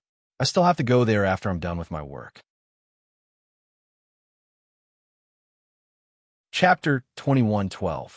Li Jinyin was not in the mood to chat with his friends, so he said, I'll wait for you outside the military headquarters. Then he hung up the phone and drove straight to the military headquarters. V8, who was waiting in the car, was so shocked that his eyes nearly popped out of their sockets when he saw Li Jinyin. When Xia Jinyuan came out of the car, he saw the two idiots chatting in the cold wind. It was midnight, yet they would rather stand outside in the cold wind than get into the car to warm up. Were they doing cold resistance training? Naturally, trained Special Forces soldiers could chat in the cold wind, but Sun Dongqing could not. She was so cold when she got off the plane that her whole body was almost frozen, wearing a cotton coat. She could not resist the cold wind at all. She had no choice but to go back to the store in the airport lobby to buy a down jacket. Feeling warm, Sun Dongqing hurriedly turned on her phone. A few text messages popped up. Sun Dongqing took a look. Even though it was already past midnight, she couldn't wait any longer and immediately called Yi Jifan. Yi Jifan was in a daze when he heard the phone on the bedside table vibrate nonstop. He did not turn on the lights, so he reached out to pick up the phone and said in a hoarse voice, Hello. Then he was startled awake by Sun Dongqing's howling. Old Yi, something big happened. Something big happened to Ying. Yi Jifan's eardrums hurt from her piercing voice. He frowned and said in a deep voice, Ying is in Beijing with me. What could possibly happen to her? You must be confused from sleeping too much. Sun Dongqing, can you stop making a fuss all day long? Someone sent a video to our house. It was the package I received yesterday. I thought it was material for you. Sun Dongqing, who was finally able to talk to her husband, suddenly had a backbone. She quickly told him the whole story. What should we do? What should we do? I asked her to study abroad so that she could make a name for herself. But in the end, this D***MN girl did something shameless. Old Yi, I'm afraid we're really in big trouble. Yi Jifan got up from the bed with a livid face and said angrily, "Take a taxi to Wangfu Hotel right now. Call me when you're downstairs, and I'll come down to pick you up. Remember, don't let the hotel staff see your face. Also, hold on to the videotape in your hands." Something big had happened. Something really big had happened this time. After hanging up the phone, Yi Jifan's face was gloomy as if a storm was about to come. He put on his clothes, opened the door with force, and walked to the next room. He kept ringing the doorbell impatiently. Yi Ying was having a beautiful dream. She dreamt that she had married into the Du family and had become Li Yuan's wife. Just as she was exchanging rings with Li Yuan, she suddenly saw Yi Qian walking over from the front. Just as she was about to provoke her with a smile, the ear-piercing sound of police sirens came from outside the church. Yi Ying quivered and opened her eyes. There was no sound of the police car, but the doorbell rang clearly. It was ringing very urgently. Yi Ying, whose beautiful dream was interrupted, got up from the bed with a gloomy face. She was angry, but she did not dare to open the door directly. She looked through the electronic eye and saw that it was her father. Only then did she suppress the anger in her heart and open the door. "Dad, why aren't you asleep yet?" she said unhappily. "I was sleeping soundly. Why did you wake me up? I have to go to Mrs. Lee's house early in the morning tomorrow. If I don't sleep well, I won't even look good with makeup." Yi Jifan, who was so angry that his chest was heaving up and down, did not speak immediately. Instead, he walked into the room. Yi Ying, who was still in a daze, did not realize that something was wrong with him. She closed and locked the door. Just as she turned around, a black shadow flashed past her eyes. "Huh!" She was slapped hard on the face as she was caught off guard. Chapter 21:13. Ying was stunned by the slap. She covered her face and stared at Yi Jifan in disbelief. After a few seconds, she asked loudly, "Dad, what are you doing? Instead of sleeping at night, you came here to slap me. What are you trying to do? What did I do wrong? Did I make you unhappy? You still have a cheek to ask me what you did wrong." Yi Jifan slapped Yi Ying's left cheek again without any hesitation. The two slaps left 10 red fingerprints on Yi Ying's cheeks. Yi Ying, whose mouth tasted of rust, widened her eyes. Tears welled up in her almond-shaped eyes. She screamed, "Am I your biological daughter? Am I your biological daughter? You came here and slapped me twice without any reason. Dad, are you trying to beat me to death? If you weren't my biological daughter, I would strangle you to death right now." Yi Jifan was so angry that his face turned the color of a pig's liver. After he slapped her with all his strength, his vision turned black. Yi Ying, who felt wronged, wailed, "I'm not your daughter. I'm not your daughter. I want to go back to the southern province. I want to find Mommy." She was as wronged as a 5- or 6-year-old child. "Since when did you treat me as your biological daughter? All you do is compare me to Yi Qian. You say that I'm not as good as him here and there. You belittle me to the point that I'm worthless. Now you come here and hit me. Dad, since when did you treat me as your daughter?" After being slapped twice for no reason, Yi Ying felt as wronged as a child who had lost her parents. She screamed until her eyes were about to pop out. Yi Jifan looked at his daughter coldly. Not only did the anger in his heart not dissipate, it burned even more fiercely. He didn't understand how his daughter had become like this. When she was young, she was clearly smart and clever. She was like a jade carving that was loved by everyone. At that time, he thought, forget it. If I don't have a son, so be it. If I have a smart daughter, as long as I nurture her well, she will be better than other people who secretly give birth to a son. He really thought so back then, but now he regretted it. He regretted it. She regretted not giving birth to a son and bringing him home. She regretted raising such a shameless thing. She still had the cheek to coax him and call him that. She was shameless. Yi Jifan turned on the lights in the room. As soon as the bright and luxurious crystal chandelier lit up the room, Yi Ying, who was screaming, saw clearly how ugly Yi Jifan's expression was. However, she didn't understand what she had done wrong during the day. She couldn't accept being slapped twice in the middle of the night. Tomorrow, she still had to go to the Du family to accompany Madame Leon's stage. Tomorrow, she still had to get to know the young masters and young misses of the more powerful families. How could she, who had been slapped twice in the face anyone? You keep saying that I'm your daughter, but do you treat me as your daughter? You clearly know how important tomorrow is to me, but you came up and gave me 2 slaps. How can I face anyone tomorrow? Can you meet anyone? Is that bitch Yi Qian your real daughter? All day long, you only say that she's better than me. When have you ever said that I'm better than her? No, never. The more she blamed him, the angrier Yi Jifan became. He pointed at Yi Ying, who still dared to challenge him, and shouted fiercely, tell me everything you did in France. What? France. Chapter 21:14. Before she could say anything, Ying was shocked when she heard the word France. Her screams stopped abruptly, and her almond-shaped eyes, which had been full of grievances, were suddenly filled with panic. You've been wronged, haven't you? Well, tell me all the nonsense you've been doing in France. Changing boyfriends every week. Running to a bar to be hugged by 2 men. Not going back to the dorm in the middle of the night and going to a hotel with a man. Ying, do you still feel wronged? Don't you think you're shameless? Ying was completely shocked. How could it be? It was so long ago. How could Dad know about it? Her expression made Yi Jifan even more certain that these things were true. They were all true.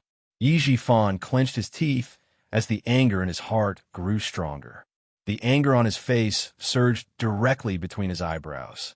He shot a murderous look at Ying, which made Ying step back in fear. She was scared. She was really scared that she wouldn't be able to walk out of the hotel room. Yi Ying's cowardly retreat made Yi Jifan's face burn with anger. Unable to restrain his anger, he lifted his foot and fiercely stomped on the coffee table. Still not satisfied, he picked up the cups and plates on the coffee table and threw them all at Yi Ying. The first coffee cup hit Yi Ying's shoulder, and the frightened Yi Ying came back to her senses. Then she saw several cups and plates being thrown at her. Yi Ying was so scared that she immediately covered her head and screamed, Ah. Who told Dad? Who hurt her behind her back? No, she definitely couldn't admit what she did. That's right, she couldn't admit it. What happened in France was in the past. She even called her ex-boyfriends and told them to be gentlemanly and not to talk about it. They all agreed. As long as they didn't say anything, no one would know. Even if Dad went to investigate, he wouldn't be able to find any evidence. She still didn't know that the biggest evidence was in Sun Dongqing's hands. Now, she was on her way to the hotel. Facing the thunderous anger of Yi Jifan, Yi Ying, who was trembling in fear, shrank into the corner of the cabinet. Her long hair was scattered, her cheeks were red and swollen, and her tears were flowing. She looked really pitiful. This was the first time she had seen Yi Jifan so angry. She was very scared. She clutched her shoulder that was hurt to the bone. Her heart and mind were racing. She had to think of a way. Dad, I didn't. Who did you hear it from? I'm going there to study. How can I join a bar? How can I have a boyfriend? I didn't. Someone framed me.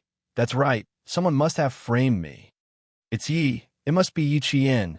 That be *TCH. She knew that I was going to join the army. So, she set me up. Dad, how could you listen to her? She clearly doesn't want me to be a soldier. You can't listen to her. You can't. Instead of thinking about how to make up for his mistakes, he only wanted to shirk his responsibilities. He was too disappointed. Even if she set you up, it's because she had something on you first. You didn't do those shameless things, so who would set you up? What do they use to set you up? You said Yi Qian set you up because she didn't want you to be a soldier, but she didn't even know you were in the army. Yi Jifan hadn't seen the videotape yet.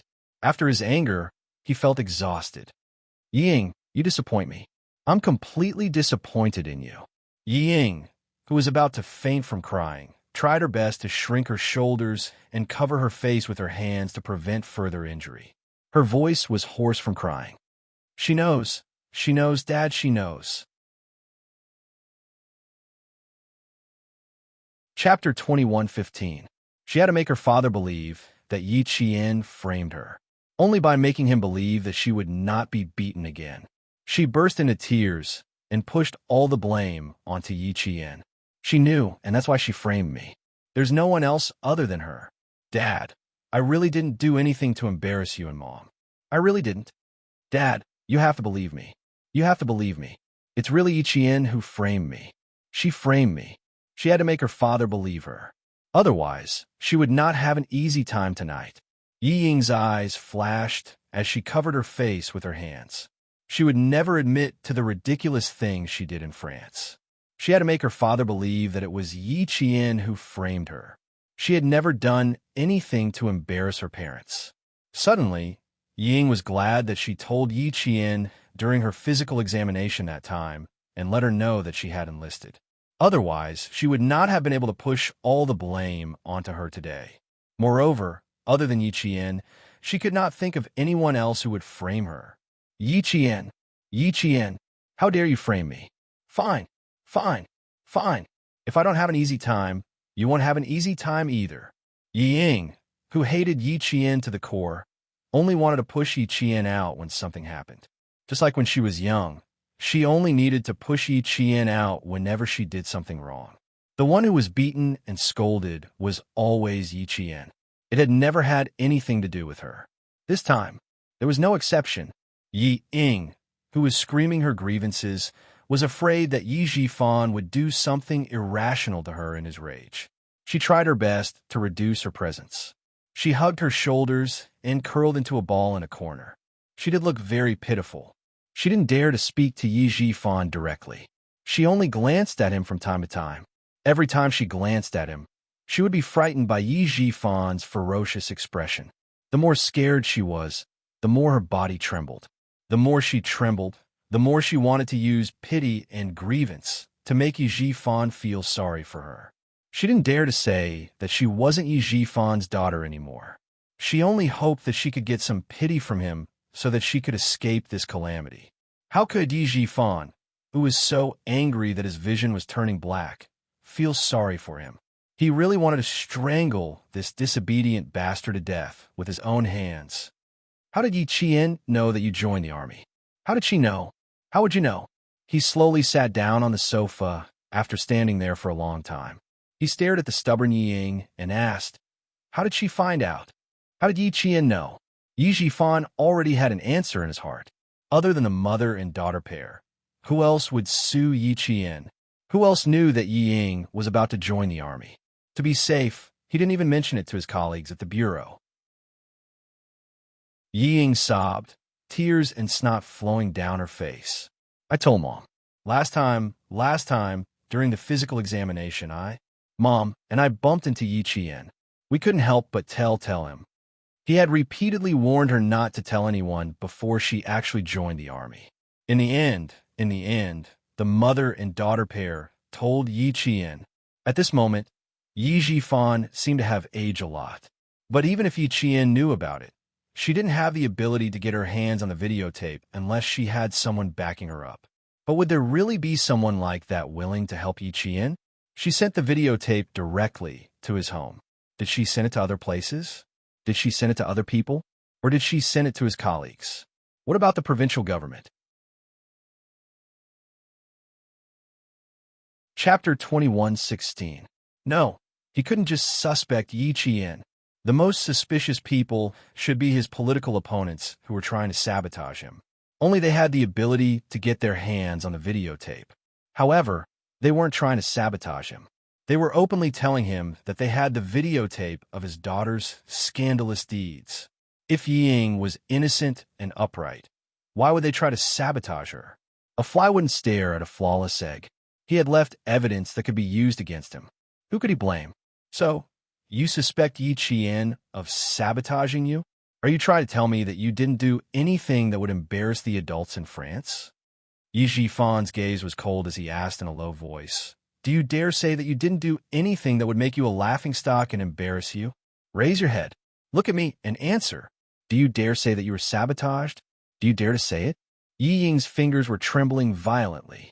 She didn't dare to raise her head or say it. However, she had to raise her head and say it. She removed her hand from her face and dug her fingers into her palms. I didn't. It was Yi Qian who sabotaged me. Other than him, who else would go to such great lengths to sabotage me? Fine. She was still stubborn even at this point. The look in her eyes said it all, but she still pushed all the blame to Yi Jian. Yi Jifan, whose blood was boiling, nodded coldly. Okay, I hope you can continue to be stubborn later. He was too disappointed. He was really too disappointed. She dared to do it, but didn't dare to admit it. She didn't know how to solve the problem. She was so stupid that she only knew how to frame others. Fine. She didn't have any skills. Other than talking, she didn't do anything else. She was useless. She was just like her mother. Yi Jifan's chest was heaving up and down. He panted heavily and didn't say anything else. Yi Ying, who was trembling in fear and crying, didn't dare to get up. She huddled in a corner and hoped that time would pass quickly. When Sun Dongqing arrived at the hotel, it was almost 4 o'clock in the morning. When she saw Yi Jifan's gloomy expression, she was furious. Where's the disgrace? Where is it? I must teach her a lesson tonight. The thing that she hated and hated the most was done by her own daughter. Hugging, and even getting a room. How could she have such a cheap daughter? That videotape was a slap to her face. Her face was burning hot. It really hurt. What a good daughter you've raised. Yi Jifan glared at him and said through gritted teeth, My Ying is the best. Yes, your Ying is the best. This was her goodness. This is the good that you've taught. I've really learned something new. Sun Dongqing was not as protective as before. She rolled up her sleeves and took a step forward. What a disgrace. I'm going to beat her to death today. Ying was overjoyed by Sun Dongqing's appearance. Her eyes, which were red from crying, shone brightly. She cried out miserably, Mom, save me. She got up with disheveled hair and threw herself at Sun Dongqing. Her savior was here. Her savior was here. As long as her mother was here, her father wouldn't be able to touch her. What welcomed her was not Sun Dongqing's protection, but 2 slaps that were louder than before. Not just one, but countless slaps, punches, kicks. Sun Dongqing, who was so angry that she had lost her rationality, punched and kicked her. I'm going to beat you to death. You disgrace. You disgrace. Chapter 21:17. Yi Ying, who had never been hit by Sun Dongqing before, was horrified. Compared to Yi Jifan's 2 slaps, Sun Dongqing's was much more violent. Mom, I didn't, it hurts, Mom. Stop hitting me, I really didn't.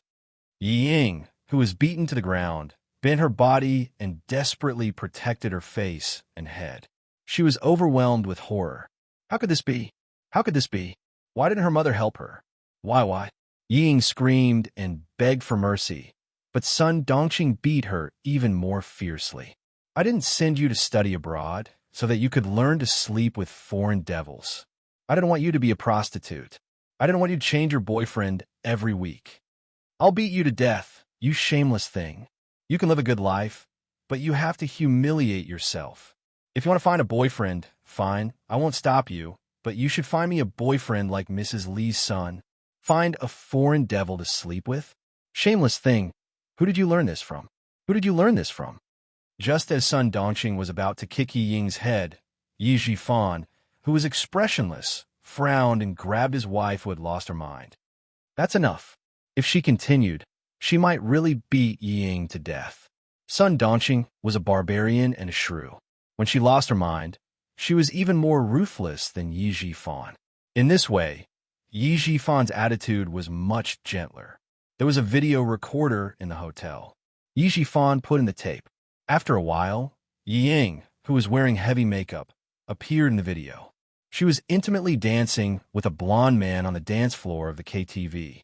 After seeing this scene, Yi Jifan, who was so angry that the veins on his temples bulged, closed his eyes. It wasn't a trap. This was to tell him that his daughter, Yi Jifan, was a slut abroad. Yi Ying, who was bruised all over, was completely dumbfounded. How could it be? How could these things be recorded into a tape? Who was it that messed with her? The image flashed, and it showed her hugging and kissing the golden-haired man dancing on the sofa. The man's hand lifted her shirt and reached for her chest. The image was very clear, as if someone was filming it right in front of her. No, it's not like that. Don't look, don't look. All of a sudden, Ying rushed up like a madwoman. She was so flustered that she was out of her wits. She tried to take out the tape from the VCR and destroy it. The more anxious she was, the more confused she became. The more confused she was, the more she couldn't take out the tape. She screamed in panic, picked up the VCR, and threw it against the wall. No, she didn't do those things. She didn't. The noise was so loud that it woke up the guest in the other room. Soon, the hotel staff and the lobby manager arrived. Because of this guest, Ying did not continue to be beaten up by Sun Dongqing. After explaining and sending the lobby manager away, Yi Jifan sat on the sofa and said coldly, "You don't have to go to Miss Du's birthday party tomorrow. You don't have to join the army. I'm going to book the tickets now. You go back to Shuko Village tonight." "No, I don't want to. I don't agree." Yi Ying screamed. "Mrs. Li likes me so much that she wants me to be her daughter-in-law. I must go tomorrow." She crawled to Sun Dongqing on her knees and hugged her feet. She cried until she was out of breath and begged, "Mom, please persuade Dad. I must go to Mrs. Li's house tomorrow." Chapter 21:18. Scared, Ying was scared. Even Sun Dongqing, who loved her the most, had hit her. Ying was scared. She didn't know why she was so sure that she had done something shameful in France. It was as if she had seen her ridiculous life when she was studying abroad. She couldn't accept her fate. She wouldn't accept her fate so easily. She had to convince her mother to stand by her side. She had to convince her. Ying was also a character. She could always find all kinds of excuses to make herself feel at ease and comfort herself when she was in a desperate situation. She could also shamelessly think that she had done nothing wrong and that it was all the people who wanted to hurt her who were wrong. The videotape, it didn't matter. Who hadn't been young and frivolous? Who hadn't lost themselves? Li Yuan, just like Li Yuan. He was also studying abroad. She didn't believe that he hadn't had a few girlfriends. Hugging Sun Dongqing's legs, Ying felt like she was hugging a piece of driftwood that wouldn't let her drown. With a red and swollen face, she kept saying, "Didn't you say that if I wanted to find a boyfriend, I should find a boyfriend like Mrs. Li's son? I have a chance. I really have a chance." "Mom, Mrs. Li really said during dinner that she wanted me to be her son's girlfriend. It's true. I didn't lie to you. I didn't lie to you. I want to go. I must go. If I don't go, I won't have a chance. Mom, I'm begging you. Please help me. I'm your daughter. You love me the most. Please help me. Please help me." She begged bitterly. She couldn't go back. It was really over if she went back. Dad would definitely not care about her anymore. He would definitely have another child and raise another child well. She could only stay in the mountains for the rest of her life and become a joke. I admit that I didn't behave well in France, but it was all the same. I had no choice. I really wanted to study when I went there, but everyone was playing together. If I didn't join in, they isolated me and said that I was pretending to be noble. They even blocked me. Mom, I was scared. You and Dad threw me abroad and thought that I would have a good life. Wrong. It was all wrong. I was scared. I was really, really scared. But what could I do? Well, I didn't stay with them. They ganged up on me. Mom, you don't know how scared I was for the past week. They locked me in the toilet, locked me out of the dormitory, changed my shampoo to detergent, and threw my clothes into the toilet. What can I do? I don't want to be bullied. I can only be like them. I was forced. She put the bullying incident on herself and made herself the target of bullying. The more Ying spoke, the more she believed that she was forced to do so. Sun Dongqing had never heard of this before. When she heard Ying's words, she was furious. She turned around and focused on the them that Ying mentioned. "Why didn't you tell us?" "My daughter, they are forcing you to your death." Looking at her daughter whom she had doted on for 20 years, Sun Dongqing, who had beaten and scolded her, felt her heart soften. She thought that her daughter had abandoned herself, but in the end, she was forced to do so. Being forced and abandoning oneself were two completely different things. That was because she did not protect her daughter well. No matter how shameful her daughter was, it was her parents' fault. Old Yi, son Dongqing, whose attitude had softened, was about to speak when she was coldly interrupted by Yi Jifan. Force you? Ying, you can lie to your mother, but do you think you can lie to me?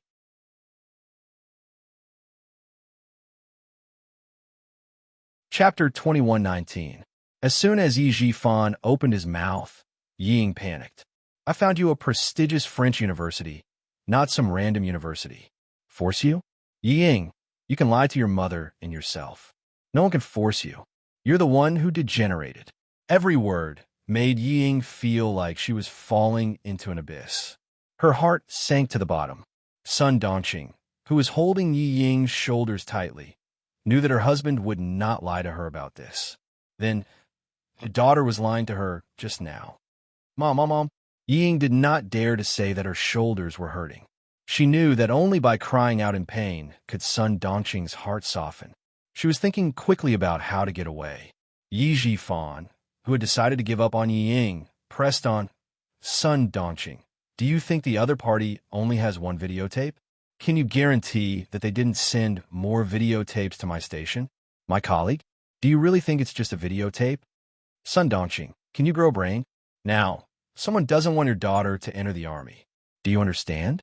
He pointed at the videotape that was broken by Yi Ying and growled darkly. Can you guarantee that the other party won't send the videotape to the army after Yi Ying enters the army? She did not know. She only knew that her daughter had done something shameful. She had to teach her a lesson so that she would not do something shameful again in the future. As for other things, she did not think about it. After being reminded, Sun Dongqing panicked and stammered, No. Is there really no other way? We can only go back to the village? What do you think? Yi Jifan, who had a headache that was about to explode, quickly rubbed his temples. Ideas came one after another.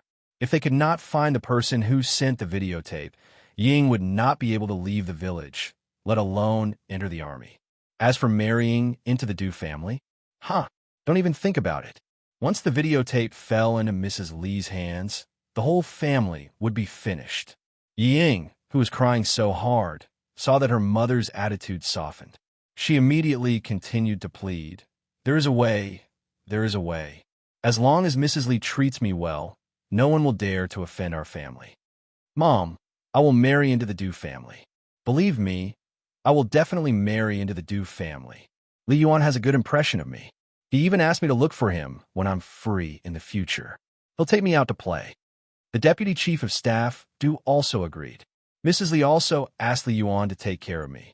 Mom, did you hear that? She wants me to marry Li Yuan, right? Sun Dongqing felt that her daughter's words made sense. But when she saw Yi Jifan's ferocious expression, she swallowed her words. If it was any other matter, she would still dare to argue with her husband, but this matter made her so angry that she wanted to beat her disobedient daughter to death, not to mention her husband, who was an official. In the face of Yi Ying's attempt to escape, Yi Jifan sneered. Before the videotape, he actually had the idea of marrying his daughter into the Du family. After all, Mrs. Li's words were too tempting. What about now? Not anymore, not even the slightest bit. Now he only hoped that he could bring Yi Ying back to his hometown as soon as possible and let the person who sent the videotape see his sincerity. Sun Yaozu's sudden death was investigated by the Southern Province Police as a case of bodyguard kidnapping his employer and murder after failing to extort money. Now it was his family's turn to be unlucky. It was possible that someone was targeting him and did not want him to continue his career. They wanted to kill him completely. Chapter 21:20. If his daughter was useless, he could find another surrogate, but he could not lose his position. The person behind the jade instructed him to build a relationship with the Du family, so he definitely did not want to see him fall out with the Du family. After weighing the pros and cons, giving up Yi Ying was the best choice. As Yi Qian said, for his career, Yi Jifan would definitely disown his family. Whoever stopped him, he would be ruthless, even if his own daughter stood in his way. Yi Jifan, who had made up his mind, said coldly, "Mrs. Lee has a good impression of you? Ying, you think too highly of yourself. If you sent the videotape to Mrs. Lee's house, what do you think will happen to you?" Yes, Mrs. Lee did reveal that she wanted her son to marry you. But did you live up to her expectations? No. You left such a big weakness for others to use against you. This is a bomb that will blow up our whole family and make us lose everything. If we did not have a relationship with the Du family, this videotape would at most make our whole family lose face. But now, once Mrs. Lee watches the videotape, she will not let you go, and she will not let me go. Sun Dongqing, if I am finished, my whole family will be finished. The power of the last sentence was no less than a bomb thrown into Sun Dongqing's heart, blowing away her stupidity and miraculously understanding the predicament in front of her. Now that she had completely understood what Ying meant, she howled and punched Ying's shoulder hard. What sin have I committed to give birth to such a disgraceful thing like you? It is not easy to find a general's wife who likes you. You actually, Sun Dongqing, who was sad from the heart, punched Ying and then punched her own chest hard. Her heart was so painful. Such a good opportunity. Gone again. Seeing that her father would not help her, Ying, who was desperate, cried and got up. "Mom, don't be angry. I was wrong. She hugged Sun Dongqing and suddenly said in a low voice, "Mom, if you don't help me, Dad will not want you, and he will not want me." Sun Dongqing, whose body suddenly stiffened, heard her daughter say, "Dad is only in his early 40s, the golden age for men. As long as he wants to have children, with his official position, there are many young and beautiful women who want to give birth to his children.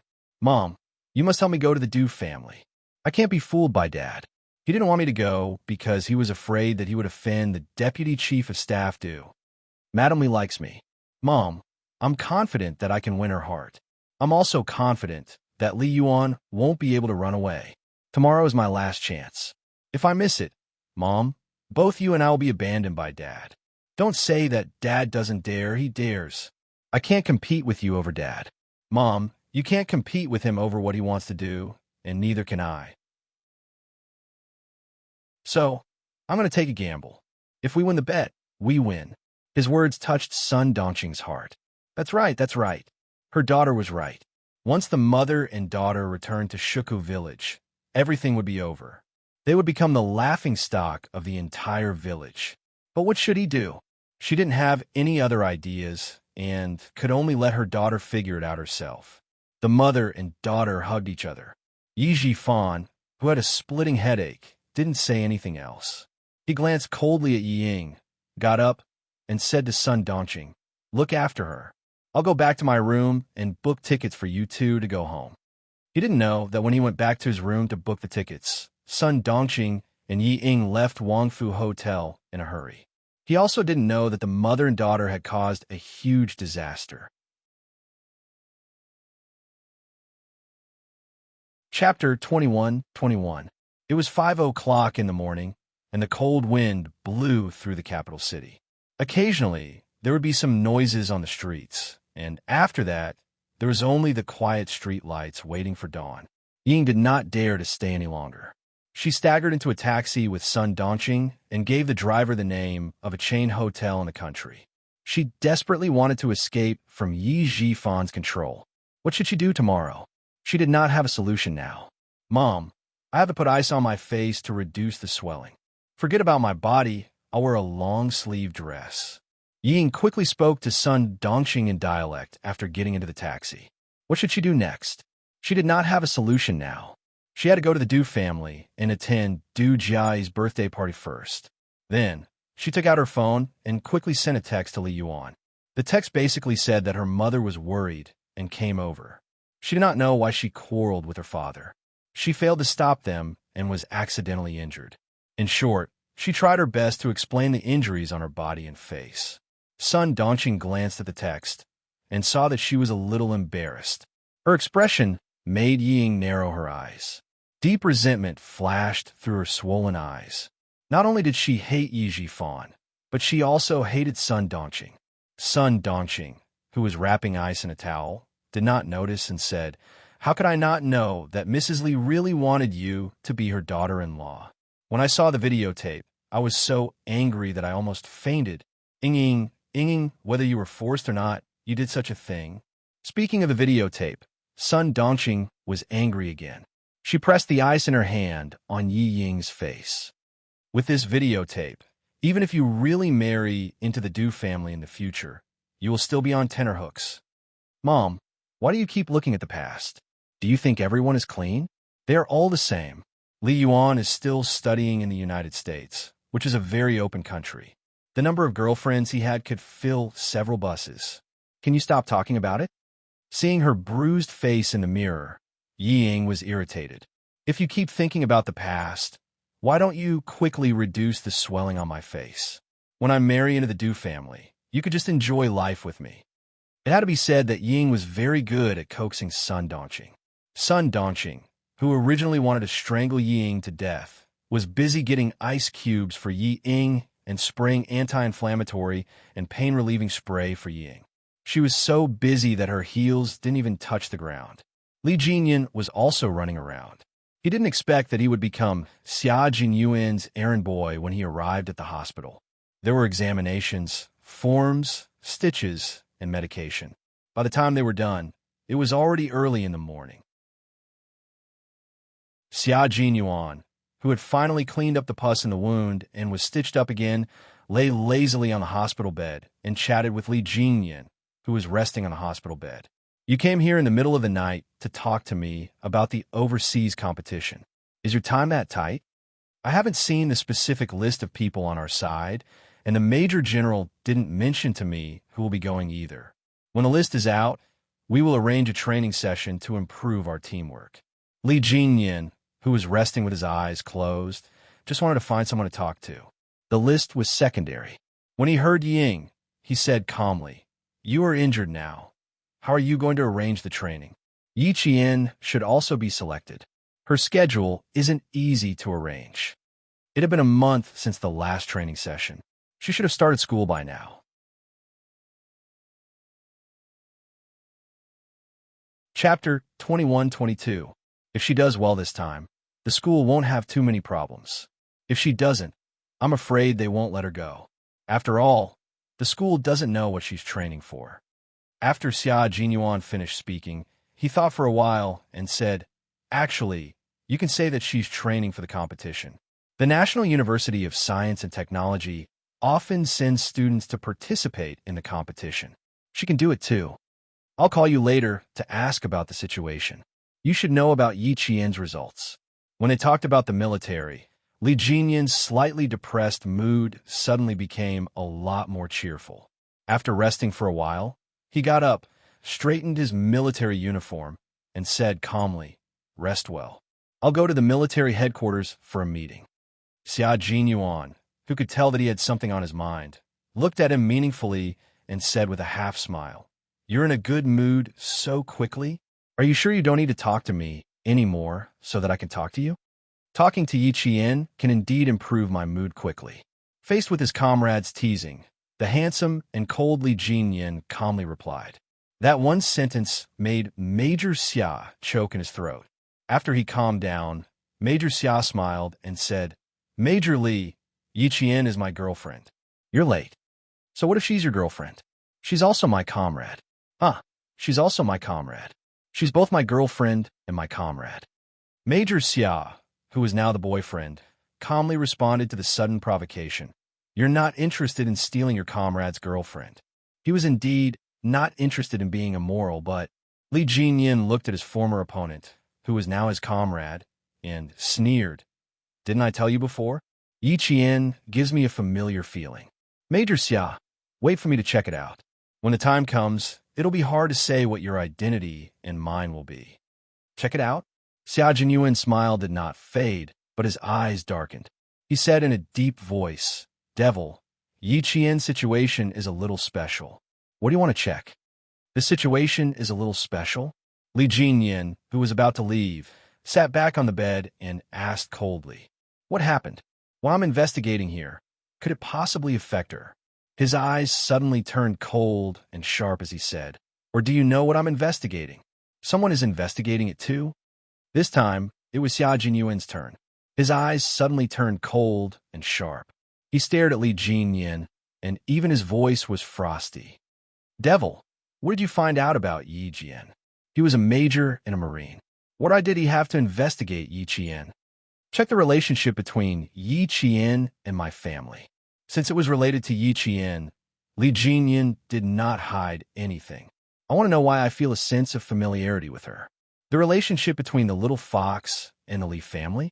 Xia Jinyuan did not expect to be asked such a question. He could not help but chuckle. How could she be related to the Li family? The Li family used to be a warlord. Yi Qian's family has been farmers for 3 generations. How could they have anything to do with you? Knowing that no one was investigating the same thing as him, the sharpness in Li Jinyan's eyes gradually disappeared. "That's why I want to check it out." He calmed down and said indifferently, "Otherwise, I'll always wonder why I feel a sense of familiarity with Yi Qian." It was not a sense of familiarity between a man and a woman. At first glance, he felt a sense of déjà vu, so much so that he misunderstood that he might like Yi Qian. When he found out about the relationship between Xia Jinyuan and Yi Qian, he did not feel sad, nor did he feel jealous. Instead, he felt relieved.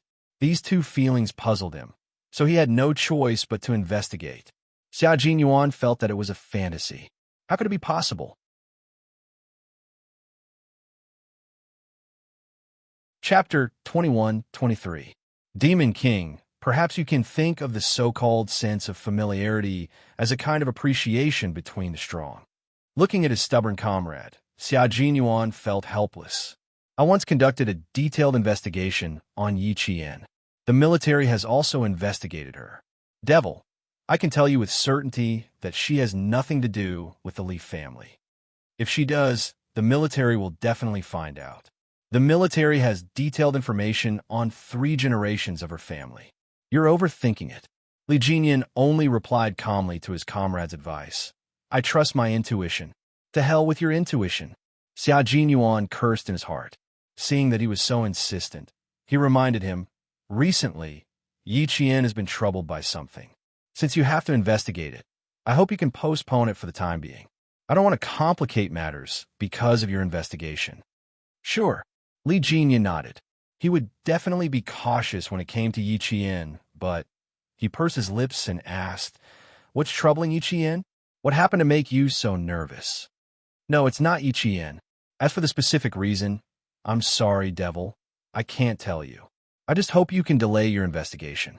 His intuition told him that Yi Qian had something to do with the Li family. He didn't know what to say. Go ahead, go ahead, go ahead." He wouldn't investigate any more once he gave up. Li Jinyan, who still had to go to the military, didn't stay any longer. He opened the door and strode out. In the ward, Xia Jinyuan, who had been in a high-intensity battle for more than 10 days, raised his head and rubbed his slightly dizzy temples. Due to the severe lack of sleep, he thought for a while and carefully recalled his investigation of Yi Qian's family. After thinking for a while, he was certain that his little fox had nothing to do with the Li family. If the devil insists on investigating, then so be it. He had already reminded him not to cause trouble for the time being. With his character, he would do it. Xia Jinyuan stopped thinking about it and closed his eyes to rest. He needed to call Hozi later and ask what happened between Yi Jifan and the Du family.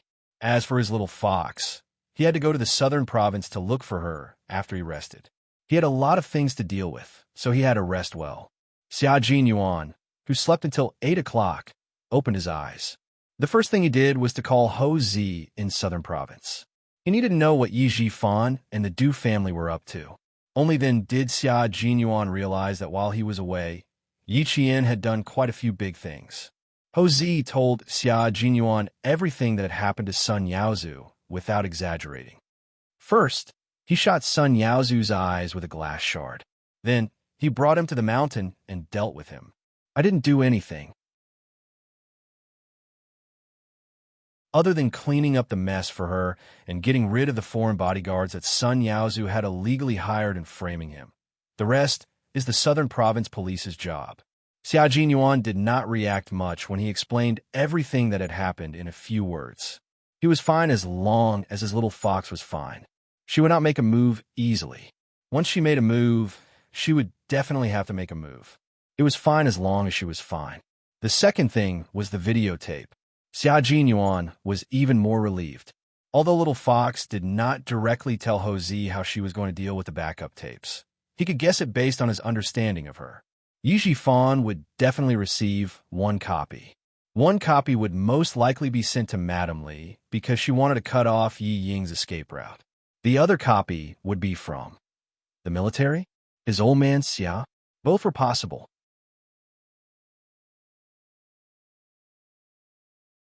Chapter 21-24. The Deputy Chief of Staff, Du, had used his power for personal gain to send Yi Ying into the military and even sent her to the Beijing Government Arts and Crafts Regiment. It seemed like the Deputy Chief of Staff, Du, was very confident in himself and believed that there would be no problems with what he did.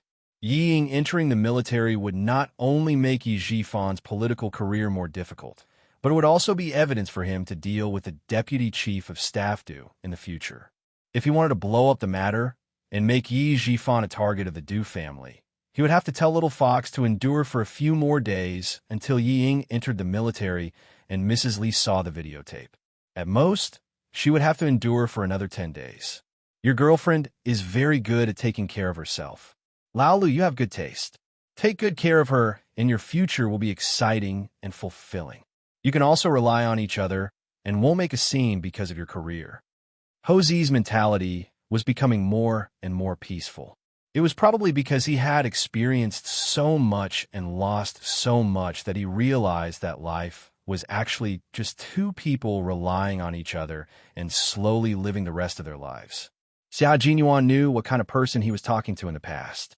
When he heard this, he raised his eyebrows and said, "You look like a loving father. How many months is my sister pregnant?" In front of Xia Yiwei, Hosea, who had restrained his anger, sighed. "Why don't you believe that I've really changed? She's pregnant for a month. Haha, good news. I have to be a loving father. I'm already in my 40s, and I have a child in old age. If I don't learn to be a loving father, your sister will sharpen a kitchen knife in the middle of the night and warn me." Hosea had been in the underworld for more than 20 years and had been a mafia boss for more than 10 years. Even if he had washed his hands in a gold basin, the anger in his bones could not be washed away in such a short time. However, he was willing to give up for the person he loved and cultivate for the sake of the little life that was about to come. From his appearance, he was no longer as ruthless as he used to be. At least, when Yi Qian saw him, he almost thought that he had the indifference of sitting in the bamboo forest and looking at the clouds calmly. Xia Jinyuan, on the other hand, saw through Hosea and directly exposed him. When he found out that Xia Yiwei had been pregnant for a month, Xia Jinyuan was happy for the two of them. The two of them had an average age of 40, so it was time for them to have a child. After chatting with Xia Yiwei for a while, Xia Jinyuan hung up the phone with a smile on his handsome face. Good things always come in pairs. Xia Jinyuan put his phone back into his pocket with a faint smile and slowly lay back on the bed. He was in a good mood, and there was a smile on his face. Sun Yaozu had already been dealt with, and Hosea Qingwei was keeping a close eye on him, so he didn't need to pay any attention to him. Now, all that was left was the videotape. Hosea gave him the videotape at the right time. Yi Jifan could only watch helplessly as Yi Ying ruined the opportunity that he had worked so hard to get. When the opportunity came, his little fox did not show any mercy and directly attacked. Moreover, it was a sure kill move. Want to enlist? Her character would only bring bad luck to the Deputy Chief of Staff Du. After understanding the situation clearly, Xia Jinyuan began to plan his next step to cooperate with Yi Qian. She should have sent out the videotape by now, right? However, if she had sent it out, Yi Jifan should have received it by now. If he had received the videotape, would he still bring Yi Ying to the capital? It was a little unlikely. Madame Li, who did not tolerate anyone, was not an easy person to get along with. Last night, she even specially held a welcome dinner for Yi Jifan and his daughter. It was obvious that she really liked Yi Ying. However, If she found out that the girl that she thought was gentle and obedient was actually a debauchee, she would definitely make a big fuss.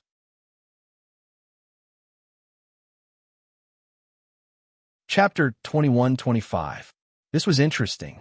Madame Li cared about her reputation the most. Yi Ying's move was undoubtedly a slap in her face, putting her in an awkward position. With Madame Li's vengeful personality, she would definitely fall out with Yi Jifan. Not only would they fall out, but Yi Jifan's family would also have a hard time. Then, would the person supporting Yi Jifan behind the scenes show up? Would they lend a helping hand? He really hoped that the person behind the scenes would help. As long as they showed up, the truth about Sun Xueqing would be revealed. He couldn't stay in the hospital. He had to go to Mr. Xia's office.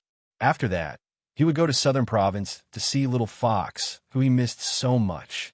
She must have been very worried when they parted in such a hurry last time. Later, he didn't contact anyone outside. She must be very anxious. Now that he had returned to China, he naturally had to see her. After a few bottles of anti-inflammatory drips, Xia Jinyuan pulled out the needle himself. Then he put on the military uniform and coat sent by V8 and strode out of the hospital while avoiding the eyes of the nurses. According to the doctor's advice, it was best for him to go to the hospital for 3 days to prevent the wound from being infected and suppurated again. For Xia Jinyuan, 3 days was too long. 3 hours was enough. Commander-in-Chief Xia, who got out of the car, was still far away when he saw a familiar figure standing by the flower bed. Even if the other party was wearing tattered clothes, he could still recognize the figure. At first glance, wasn't the person looking for him? You're so capable. Stay in the hospital for 3 days. You'll come out in 3 hours. Aren't you afraid that you'll faint on the way? When father and son met, they would start by insulting each other. Commander-in-Chief Xia frowned a little. He took off his military cap and put on the desk. He stared at the boy who didn't listen to the doctor's advice and said coldly, "Why didn't you stay in the hospital? Why did you come here? Don't tell me you missed me and came here specially." He couldn't talk to his son, who gave him a headache. The only person who could deal with him was Xiaoyi. The penetrating wound on his waist was not treated properly, and the wound was infected and suppurated. As a soldier, he could understand that there were no better conditions to treat the wound during a mission. But now that he had returned to the country, the doctor had specially instructed him not to move around as he pleased and that he had to stay in the hospital for 3 days, but he still didn't listen. In the office, the difference between a superior and a subordinate, between a general and a major, Xia Jinyuan, who was standing in front of the desk, respectfully saluted the sitting commander-in-chief. All right, let's sit down and talk. After all, he was his son. Commander-in-Chief Xia was worried when he heard that his son was injured. He waved his hand and gestured for him to sit down first, lest he reopen the wound if he stood for too long. Long story short, you have a meeting to attend at 9:30. Xia Jinyuan, who had wanted to ask a few more questions, immediately explained the purpose of his visit. I wanted to ask if you received the videotape from Yi Qian. I received a copy of the recording. As for the videotape, wait a moment. Commander-in-Chief Xia saw that his son's expression was cold, so he took the intercom and asked the clerk, check if there are any mails from Southern Province. If there are, send them to me now. Mail and parcels that could be sent directly to Commander-in-Chief Xia were checked by specially designated personnel in order to prevent dangerous items from being carried. After waiting for about 5 minutes, the clerk came over with a package that was confirmed to be safe. It was the videotape that Yi Qian had sent to Commander-in-Chief Xia. Commander-in-Chief Xia didn't play it immediately. He directly asked, "What's in it?"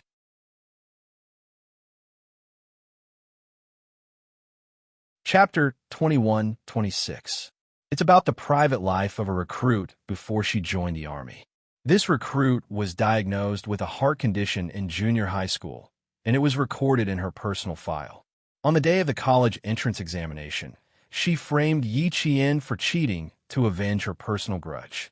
After investigation by the Education Bureau, this recruit was banned from taking the college entrance examination for 5 years. In less than half a year, this recruit suddenly joined the army again, and it was very likely that she would enter the Beijing Government Arts and Crafts Regiment. The person who helped her to join the army was none other than Deputy Chief of Staff Du Xiajinyuan, who was reporting seriously, glanced coldly at the videotape. His dark eyes flashed with a cold light. A recruit like this is not qualified to join the army. Deputy Chief of Staff Du not only allowed her to join the army without investigating the matter clearly, he even used special recruitment as an excuse to let her join the army in advance. Commander-in-Chief, if this person really joins the army, once her private life and past actions are reported by the media, our army's image will be seriously damaged. Commander-in-Chief Xia already knew who the recruit he was talking about was. Yi Qian sent a recording, and someone clearly mentioned the Deputy Chief of Staff Du. The military commission also heard this recording, but old Du was not an ordinary person. Without more conclusive evidence, no one, including himself, could easily touch old Du. This videotape also could not prove that there was something wrong with old Du. Special recruitment was not an exercise of privilege, and real people could indeed join the army in advance. Old Du only dared to do this because he knew about it. Yi Jifan's daughter joined the army because of her immoral character. If this matter was exposed, old Du would at most be criticized at the conference as not investigated. Rather than startling old Du now, it was better to hold back for the time being. Commander-in-Chief Xia looked at the videotape again. However, since his daughter-in-law sent the videotape to him, he could not ignore it. Commander-in-Chief Xia, who had long regarded Yi Qian as his daughter-in-law, seemed to have thought of something and said something that seemed to have nothing to do with the topic. Xiao Yi didn't just send me the videotape, right? Who else did she send it to besides me? You have one box. One box was sent to Yi Jifan, and the other box was sent to the wife of the Deputy Chief of Staff Du. Xia Jinyuan did not want to hide what Yi Qian had done from his father. Since the old man asked about it, he must have some plans. Yi Jifan and his daughter arrived in Beijing yesterday. Mrs. Li personally welcomed them. Hosey also told me that Mrs. Li likes Ying very much. Xia Jinyuan paused for a few seconds to add on. Commander-in-Chief Xia looked at him thoughtfully for a moment and said, "This recruit hasn't joined the army yet, right? Let's talk about it after we enlist." Xia Jinyuan raised his eyebrows. Since the old man said so, it meant that the father and son had the same idea. He wanted Ying to enlist because he wanted to anger Mrs. Li so that she could settle the score with Ying and Yi Jifan for deceiving him. Mrs. Li was famous for her ruthlessness. Every military and political family in Beijing knew about it. Old man Xia knew that the videotape and Ying joining the army would not make the Deputy Chief of Staff do anything, but he still let Ying join the army first. It was obvious that he had the same idea as him. He smiled and joked. "Yi Qian hasn't even married into our family, Xia, and you're already protecting her. I must tell her how much you care about her." Commander-in-Chief Xia did think so. Yi Jifan was in politics. He could not reach out his hands, so he would let Mrs. Li, who liked to reach out, do it. After losing so much face, old Du's wife would not let the matter rest.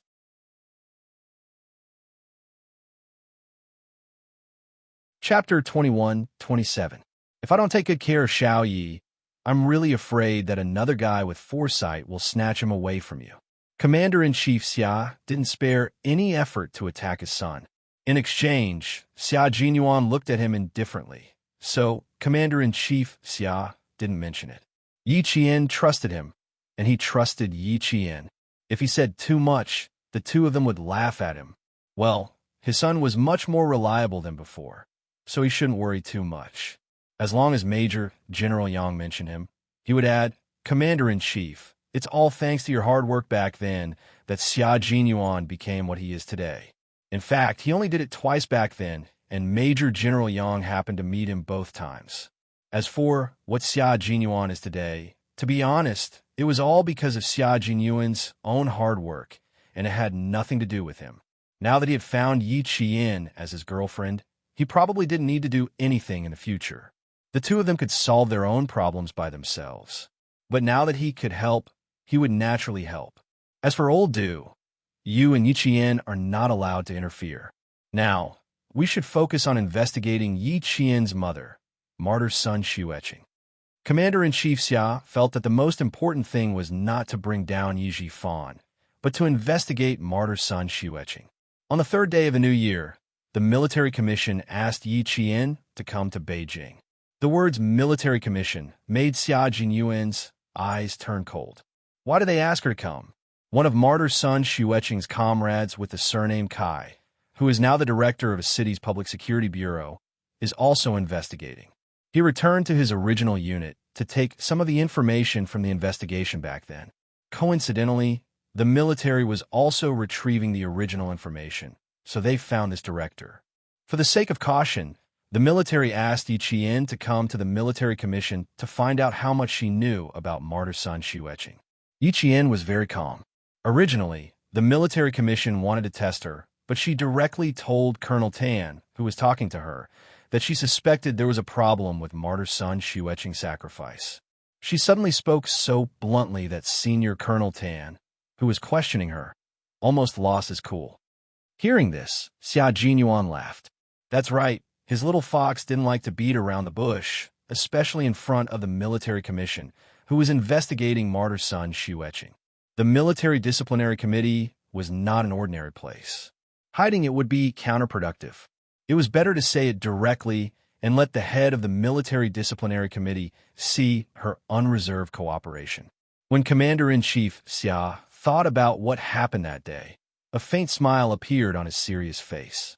But soon, he put away his smile and continued to be serious when facing Xia Jinyuan. The military takes Yi Jian's matter very seriously. Now, everything is on the right track. You should remind her not to act rashly so as not to ruin her future. Yi Jifan's case has been investigated by the Discipline Inspection Commission. According to the current information, there are a few minor problems, but there are no major problems for the time being. Don't worry, it's only been 10 days. We don't expect to find a big problem immediately. Give a military commission some time. The military commission, and the military commission acted quickly. Little Fox didn't need to do anything. Once the videotape was sent out, they could sit back and watch the storm. Xia Jinyuan was very satisfied with the current situation. Commander-in-Chief Xia frowned when he saw the faint smile on his face. How can you still smile? Hurry up and go back to the hospital. Stay in the hospital for 3 days.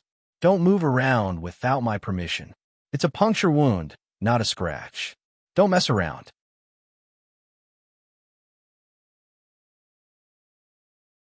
Chapter 21-28. Sorry to disappoint you. I've never thought of going back since I was discharged from the hospital. Major Xia, who had finished his business, got up lazily. His thin lips curled into a slightly roguish smile. Faced with Commander-in-Chief's military might, he said calmly, I plan to go to the airport and head to the southern province now. I have to see your daughter-in-law first. Otherwise, I'm really afraid that the daughter-in-law I finally got will be taken away by another man. Why would he go to the southern province with an injury? Even if he wanted to court a daughter-in-law, he had to be healthy. Commander-in-Chief Xia's face completely darkened. Nonsense. Wait until your injury is healed. As he spoke, he took out an encrypted document from the drawer. Take a look at this document. I want to see this document. I also want to go to the southern province. I'm not fooling around with you. When Xia Jinyuan decided on something, especially when it came to Yi Qian, he would not change his mind at all. He calmly accepted Commander-in-Chief Xia's extremely intimidating gaze and unhurriedly opened the document. When he read it, he was immediately amused. I'm not in a hurry. Why is the military in a hurry? This was a document regarding the conferment of military ranks. The document stated, in view of the fact that Major Xia Jinyuan has not responded to the conferment of the rank of lieutenant colonel for a long time, we specially request the military to directly overtake Major Xia Jinyuan and confer the rank of lieutenant colonel. Commander-in-Chief Xia had never interfered with his son's promotion, but now that the document was in his hands, he had to ask. You should have been conferred the rank of lieutenant colonel last July. Why did you delay the conferment? Do you want to learn from the founding generals? You don't want to be conferred the rank? You're mocking me again. Xia Jinyuan took the document. His gaze fell on the bright red military emblem on the cover of the document. His slender fingers gently stroked it. It's not that I don't want to, but I want to slow down a little and wait for Yi Qian to come up. He wanted to wait for Yi Qian to graduate and for her to be conferred the same rank as him. Hearing this, Commander-in-Chief Xia's unfathomable eyes moved a little. His son cherished Yi Qian more than he had imagined, and also knew how to cherish Yi Qian more than he had imagined. Good lad, tough enough, as expected of the offspring of his old family Xia. Commander-in-Chief Xia, who was very satisfied, showed anger on his face. You don't want the rank just because I said so? Do you think it's child's play? From last July to this year, do you still want to drag it out? I'm not dragging. I'm just slowing down. Xia Jinyuan obviously knew that his father was bluffing, but he really had to explain this matter to his father. If nothing goes wrong, Yi Qian will graduate with an Outstanding Student Award and be promoted to captain. And since she started in junior high school, she has repeatedly made military contributions to the army. When she graduates, she could be conferred the rank of major. I'm not in a hurry to wait another 4 years. I'll wait until she graduates. Commander-in-Chief Xia chose not to listen to his explanation. Then it's not up to you to drag it out. The military rank has already been issued, so you have to think about it even if you don't want to. I'll get the guards to send you back to the hospital. Behave yourself. The military rank had to be conferred. How could it be delayed? If he didn't listen, someone else would take care of him. When Commander-in-Chief Xia thought of someone, he was referring to Yi Qian. Xia Jinyuan, who didn't want to confront him, took a step back for the time being. He didn't mention going to Southern Province in the afternoon. Instead, he said that he had something to discuss with Major General Yang and that he would go to the hospital after the matter was settled. Without waiting for the guard to come over, he left under Commander-in-Chief Xia's cold gaze. He really didn't need to look for Major General Yang of the army. He had to ask which comrades of the Snowfield Brigade had gone abroad to participate in the competition. After he walked out of the office, Commander-in-Chief Xia called Major General Yang of the army and instructed him to get the guards to escort Xia Jinyuan back to the hospital after the matter was settled. Then, he called Yi Qian and asked her to come forward and persuade the troublesome bastard to stay.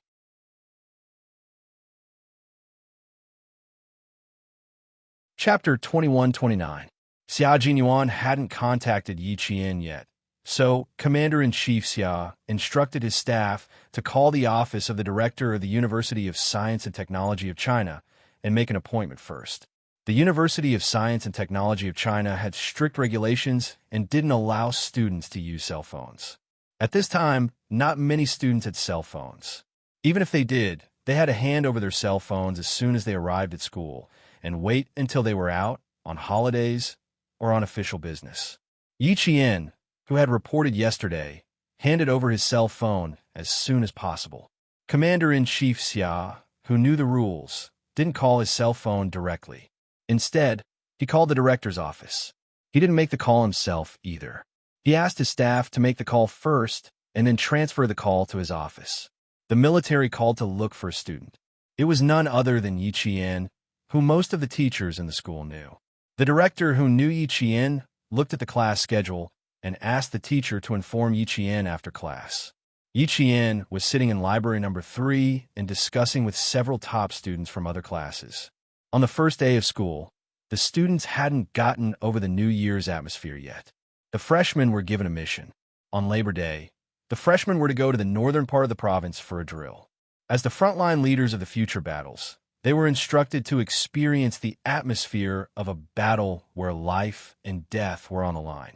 As soon as the order was given, the red and blue teams of each class began to prepare in advance. After the first class, the red and blue teams send out representatives of each class in less than 2 minutes. They met during a short break between classes at the speed of light. There's no preparation time for a real battle. A battle that starts as soon as it's announced is the real battle that determines the outcome. A top student from a school of science spread out a map of the training base they were going on Labor Day. The school suddenly told us that there's a drill on Labor Day. Why do I feel like the map they gave us isn't a real one? 2 armies are fighting for positions. Who would have the chance to run to the position and observe the terrain first? who would know in advance that the position they took would be the position that the Blue Army would be fighting for. I asked the seniors in the School of Science and went through some information myself. I found that the school really didn't tell us the positions we would be practicing a few months in advance. At most, they gave us an approximate time. When it's our turn, you're telling us the time, location, and number of people. You're even giving us time to arrange our troops in advance. Don't you find it a little strange?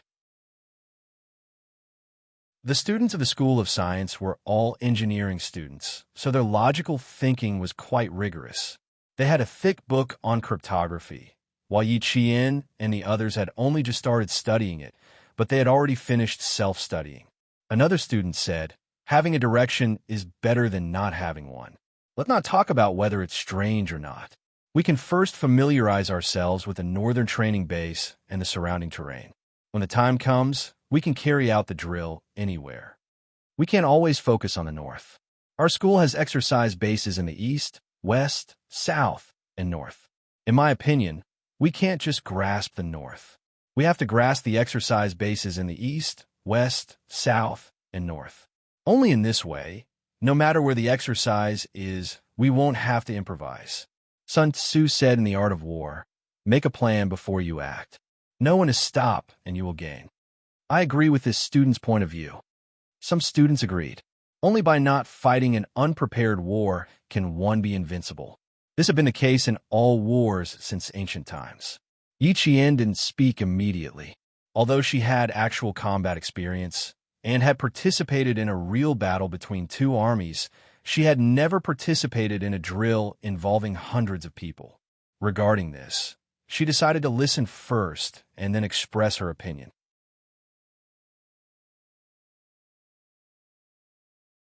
Chapter 21:30. The short meeting was just to get to know each other. There was only so much time outside of class. They met to get to know each other and set a time for the next meeting before returning to their respective classrooms. At noon, Yi Qian finished her lunch and told Su Wen and He Qing that she needed to go to the dean's office. She told them to go back to their dorms to rest while she jogged to the dean's office. Su Wen looked at Yi Qian's back as she left and lamented to He Jing, "I have two fears. One is my father, and the other is entering the office. Every time I see a classmate entering the office, I always feel like the wind is blowing and the water is freezing. The hero will never return. As long as you improve your physical fitness, you will never have the chance to go to the office." He Jing pointed out her classmate's weakness without giving her any face. During the scolding session this morning, as long as your physical fitness was mentioned, I saw our instructor's gaze sweep over you. Why are you so weak? You're second from the bottom in the class. You're quite capable. You eat so much every day. If you don't gain strength, you'll only gain weight. What's the use of gaining weight? It's not like you can be slaughtered to buy meat. Su Wen was horrified. I gained weight again? No way. I just went back for the new year and I gained weight again? My father dug me out of bed at 5 in the morning to run. How can I gain weight? Facing the classmate who completely missed the point, He Jing patted her shoulder and sighed with emotion. The wind is bleak and the water is cold. Once a hero leaves, he will never return. Classmate, take care. In the previous semester's physical fitness exam, Su Wen, who had been lagging behind since the start of the freshman's military training, received the lowest score in history. Her instructor and captain were shocked. It could be predicted that Su Wen's life would be tragic this semester. Your grades in the military academy could not be too good, but your physical fitness had to be very, very good. Otherwise, you would only have more miserable days ahead of you. As someone who had not attended classes for a month, Yi Qian naturally did not feel any pressure when she became the top student in the entire school. Last night, the instructor even talked to her and asked if she could spare some time to help the students who were in the bottom 20 in class improve their physical fitness. He also said that there was no need to worry about being too ruthless. They could only blame themselves for being too weak. Yi Qian said she would do her best. Yi Qian, who was running towards the director's office, thought that it was because of this matter. She knocked on the door and shouted, "Reporting in." When she heard a "please come in" from inside, the first thing Yi Qian did when he pushed the door open was to give a military salute. "Commander-in-Chief, Yi Qian is here. Please wait a moment. I'll pass the phone to her. The hospital director was on the phone. His words made Yi Qian realize who was looking for him. Yi Qian, who had spoken with Commander-in-Chief Xia many times, was not as tense as before. However, when Yi Qian heard Commander-in-Chief Xia's dignified voice, he could not help but straighten his back. Xiao Yi, sixth brother, has already returned to the country. He even suffered some minor injuries. I stopped him from coming to the southern province to look for you. I hope you can forgive him. Knowing that Xia Jinyuan had returned safely, Yi Qian, who had been heavily shackled, felt the shackles on her heart suddenly loosen. The sound of flowers blooming in spring bloomed from the depths of her heart. However, at the same time, her brows were tightly knitted together. She knew that Commander-in-Chief Xia's minor injuries were not really minor injuries. If they were, Commander-in-Chief Xia would not have specially called her.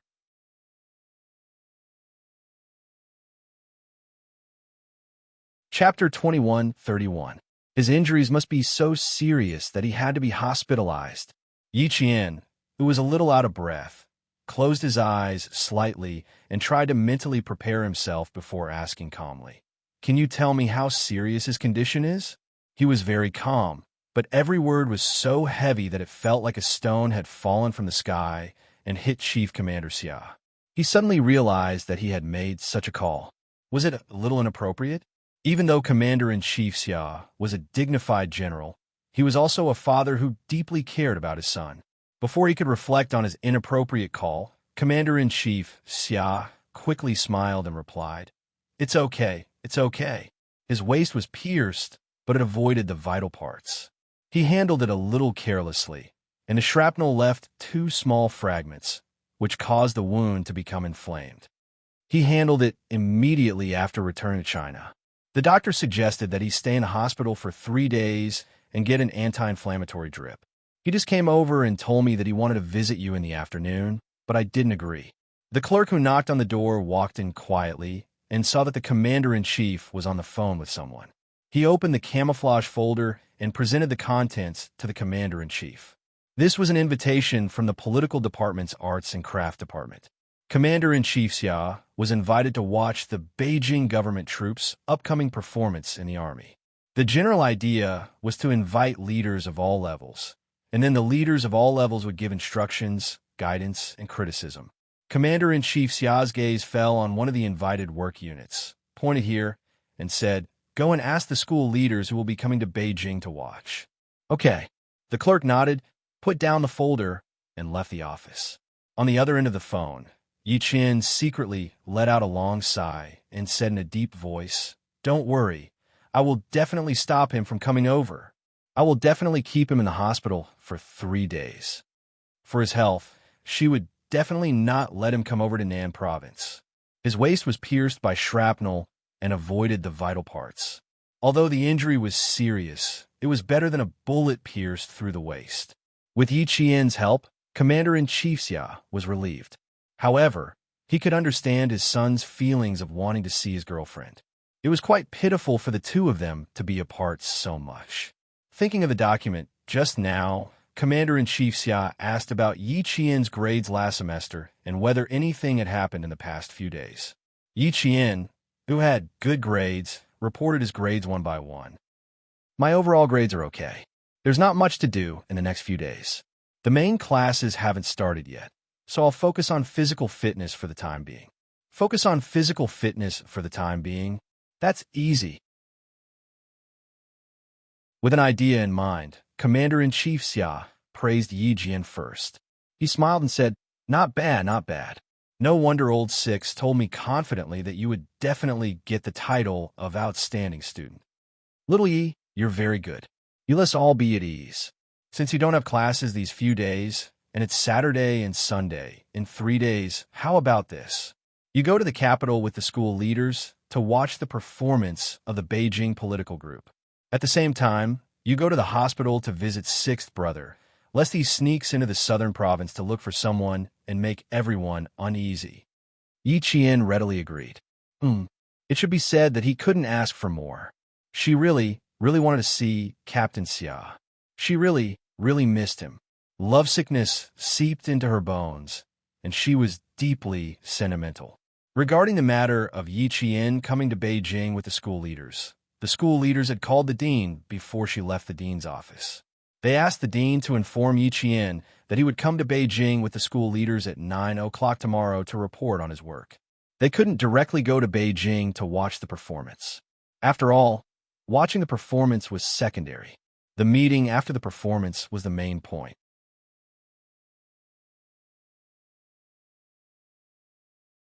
Chapter 21:32.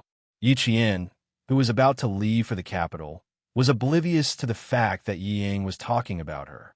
Browsing through the graduation album of the military academy, she chuckled and said, "Jai, I always thought that you graduated from the National University of Science and Technology as well. So, it turns out that you graduated from this military academy." Du Jai, who was in the midst of putting on her eye makeup, replied with a lukewarm in response to Yi Ying's enthusiasm. She then asked, "What do you mean by also? Do you have a friend who graduated from a National University of Science and Technology?" "I don't think so. Aren't you still in school at your age?" "I don't know anyone who graduated, but I do know someone who is still in school. We aren't friends, so our relationship is just SOSO. That girl used to be in the same junior high school as me, and her results were average. However, after the college entrance examinations, she somehow managed to get into the National University of Science and Technology. It was a huge deal back then," Yi Ying said calmly. At the same time, there was a hint of jealousy and disdain in her voice. It was difficult for two girls to like an outstanding girl, but it was easy for them to hate the same girl. It just so happened that Du Jia was secretly looking for Yi Ying's faults. Hearing her words, a cold sneer crept onto her lips. Feigning concern, she said, "Having such an outstanding girl by your side is indeed a headache. All right, you aren't bad yourself, so why are you being jealous of her?" "It's not that I'm jealous of her. It's just that she used to be really bad. Her results back then were really bad. She was always at the bottom of her class from primary school to junior high school. I found it hard to believe that she managed to get into the military academy all of a sudden." Yi Ying continued flipping through the album as she casually continued speaking. "Take Sis Jai, for example.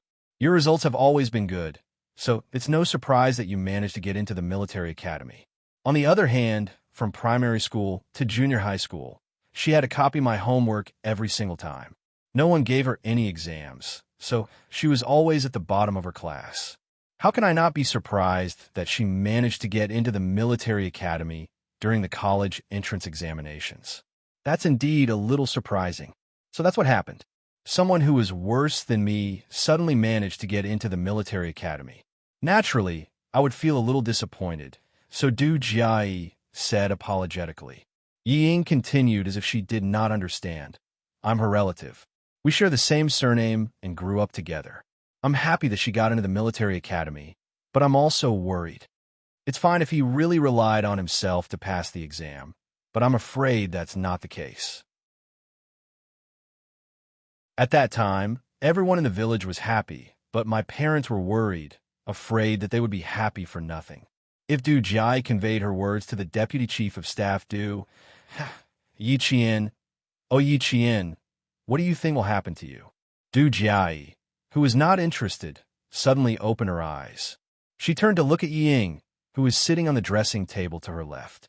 "She has the same surname as you? What's his name?" "Yi Qian." Yi Ying could tell that there was something amiss with her tone, so she thought that Zhang Xian had understood what she was trying to say. With a deep frown, she sighed deeply. "My cousin grew up without parents. If not for my parents raising her, she would have been living on the streets by now. She wasn't the type to study since young. My parents said that it was my uncle and Annie who blessed her that she was able to get into the military academy. They had the same surname, but one was from the military academy while the other was from the army. Am I overthinking things? Do you have a picture of her? Let me take a look. Regardless of whether I'm overthinking things or not, I'll know once I see the picture," Du Jai asked, unwilling to give up.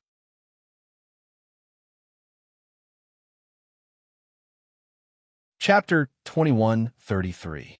Du Jai was far more scheming than Yi Qian, and she was better at hiding things. She didn't want others to know that she knew Yi Qian, and she also didn't want others to see her abnormality. She added lightly, "If a gentle and generous girl like you doesn't like Yi Qian, I'm sure that Yi Qian isn't very likable." Ying hoped that Du Jiayi would stand on her side. Hearing this, she smiled and said, "I don't hate her, but I don't like her either. After all, she and I are still family. I also hope that she doesn't do anything wrong and doesn't always think of taking shortcuts." Hearing this, Du Jiayi almost couldn't help but laugh out loud. What right did she have to criticize others? Wasn't she the same? The two sisters were the same. If the Yi Qian she was talking about was the same person as the Yi Qian she knew, then it really was. Du Jiayi's eyes darkened as she played with the eyebrow pencil. If it really was the same person, she had to admit that Yi Qian was undoubtedly much better than Yi Ying. However, they had one thing in common, and that was that she didn't like either of them. She was from a small family, yet she wanted to marry into a big family. She was dreaming. As for the other one, she always tried to be brave, but all the male soldiers fell for her tricks. Uft! Did she think that she was a flower in the army and wanted to stand out and make all the female soldiers feel inferior? Du Jiayi's mind flashed with the image of face that was as beautiful as the moon, even if she was dirty. Her eyes flashed with a ruthless look, and her mood instantly sank. "Huh!" She threw the eyebrow pencil in her hand onto the dressing table. I'm sorry, Miss Du." The makeup artist thought that she had applied too much on makeup and made Du Jiayi uncomfortable. She was so frightened that she quickly apologized. Du Jiayi had a habit of venting her anger on others, but she never did it in front of others. Instead, she liked to play dirty tricks behind people's backs. This matter had nothing to do with a makeup artist, so she didn't need to vent her anger on a mere makeup artist. She raised her hand, indicating that it had nothing to do with her. However, Ying misunderstood. She thought that Du Jiayi was standing up for her and said softly, "Jiayi, don't be angry. I don't care anymore. I don't have the photos. If you want to see them, I'll see if I can get the photos taken during graduation." Who would look at the graduation photo? It was filled with heads. How could they see it clearly? "Can you show me a solo photo?" Du Jiayi glanced at Ying, who was putting on an act in front of her, and the disgust in her heart grew stronger. She really didn't understand what her mother liked about her. Pretentious and pretentious. Although her looks were acceptable, this kind of appearance was completely unrecognizable. Seeing the flash of joy in Yi Ying's eyes, Du Jiayi immediately understood why Yi Ying had mentioned Yi Qian to her. Earlier, she had mentioned that Yi Qian's grades were not good, but he had suddenly gotten into the military academy. Wasn't this hinting that Yi Qian had relied on cheating to get into the college entrance exams? Now she understood. So this was her true intention. Since he said that her grades might be fake, then we have to check it out. The military academy is meant to groom future military officers. How can there be fish eyes as pearls? Give me the solo photo as soon as possible. I'll ask my father to find out what's going on. Yi Ying was so agitated that she secretly pinched her thigh to suppress her excitement. However, she pinched herself too hard. Her expression of pain and excitement intertwined, causing her sweet features to twist. She panicked and said, "There's no need to check. There's no need to check. She's doing very well now. I heard that if she didn't pass the military academy's new training program, she would be rejected. Since she didn't, it means that she's still capable."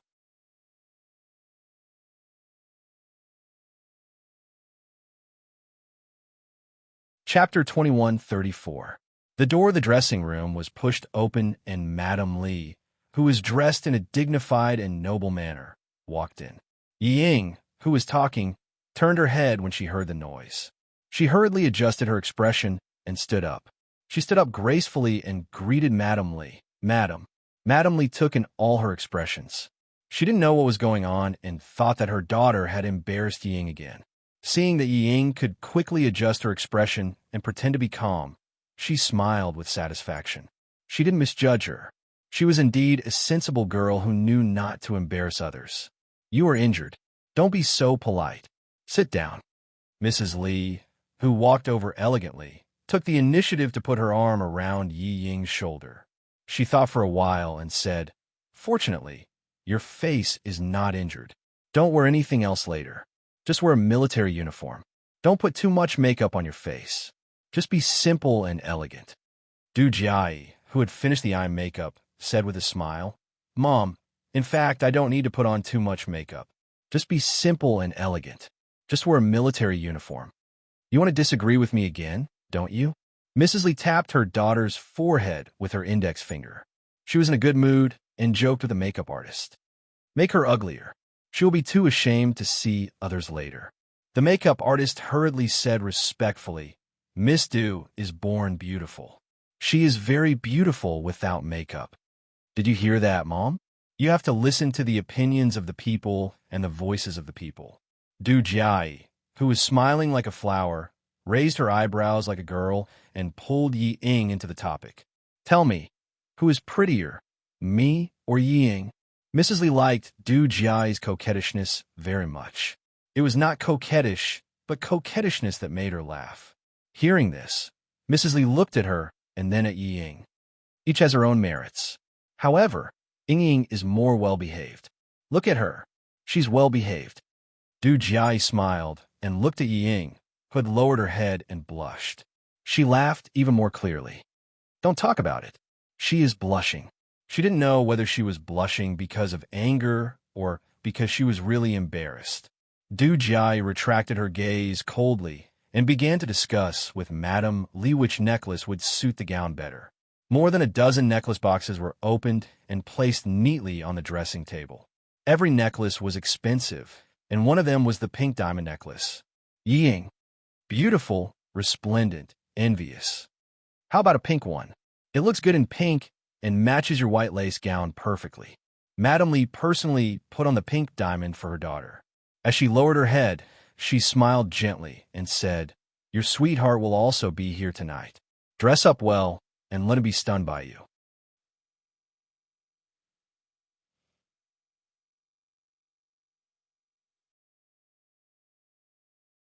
"You said Chinchou would come? Look at you. You are already stunned before he comes." Mrs. Lee tidied her daughter's hair and instructed the makeup artist elegantly. "It doesn't have to be too thick. Just plain and light will do. She doesn't have to be too mature. She is still young." "Yes, madam." The makeup artist answered in fear, for fear that she would make Mrs. Lee angry. Mrs. Lee nodded with satisfaction and turned to Yi Ying. "Ying Ying, go and change into the military uniform. I will take you out for a walk.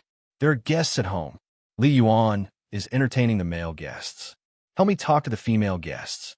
They're all girls in their 20s. I can't keep up with their topics."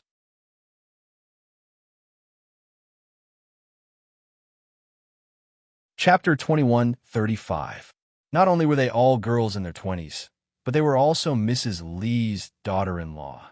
Yi Ying, who was wearing a military uniform, was led into a circle by Madame Lee. She was not bad-looking, and she had learned piano and dance. She had an intellectual and gentle temperament. Moreover, she was led by Madame Lee. Although the people in the circle did not know her identity, they were all polite to her because of Madame Lee. Mrs. Lee did not take Yi Ying with her all the time. After introducing her to the daughters of several friends in the circle, she went to do her own thing. Although Du Jiai's birthday party was held by her own family, and only friends of both parties were invited, those who came were either rich or noble. They came with their children.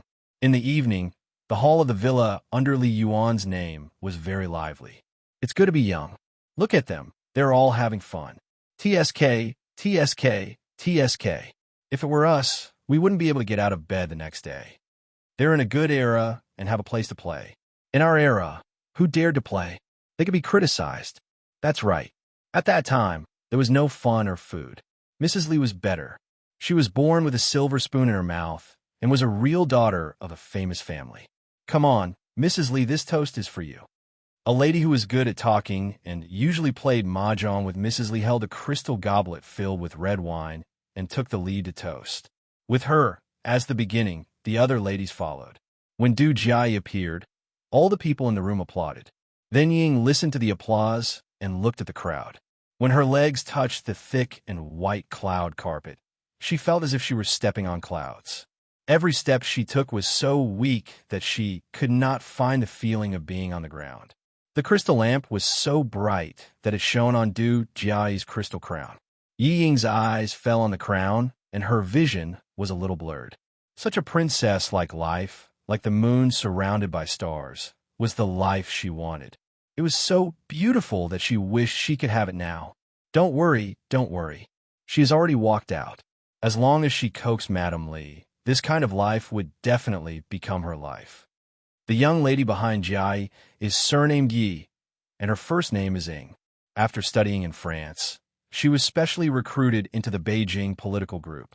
Although she's young, she's very obedient and well-behaved. I really like her personality. Observing secretly in the afternoon, Madame Li found that Yi Ying was very good at dealing with people and things. When she met two people who deliberately made things difficult for her, she calmly retorted with her own ability and helped everyone to save face. After observing for the whole afternoon, Madame Li felt more satisfied.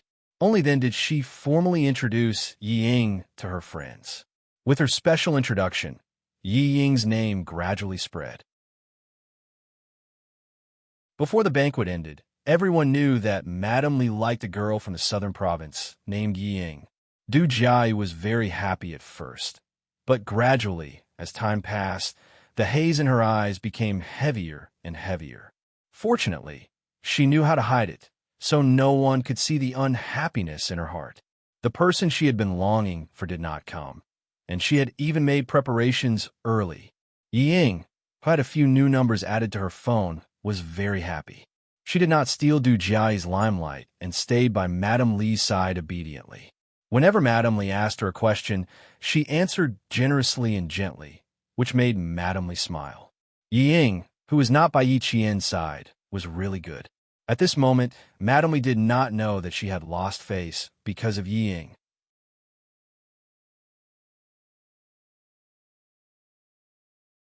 Chapter 2136. Mrs. Li, who was more and more satisfied with Yi Ying, spent the entire night either with Du Jiayi or with Yi Ying to chat with her friends, Deputy Chief of Staff Du's friends. At the end of the banquet, Mrs. Li even asked Yi Ying to send off the female soldiers from the capital government regiment. They were friends with Du Jiayi, and because of Mrs. Li's introduction, they didn't dislike Yi Ying and didn't have much interest in interacting with her. Even so, Yi Ying was very happy. Yi Jifan was so angry that he was sent to the hospital. He drank a little too much last night, and in the middle of the night, he was furious because of the videotape. When he woke up and knocked on the door, he found out that his wife and daughter had sneaked out behind his back. Shocked and angry, he searched outside in thin clothes. At noon, he had a stuffy nose, fever, and cough. Why are you angry with Ying Ying? As long as she can make it up to you, everything will be fine. Sun Dongqing, who received the call from the hospital, was so scared that she rushed over. She complained about her husband's unreasonable behavior. I hit and scolded her last night. Ying Ying knows that she was wrong. She is her only daughter.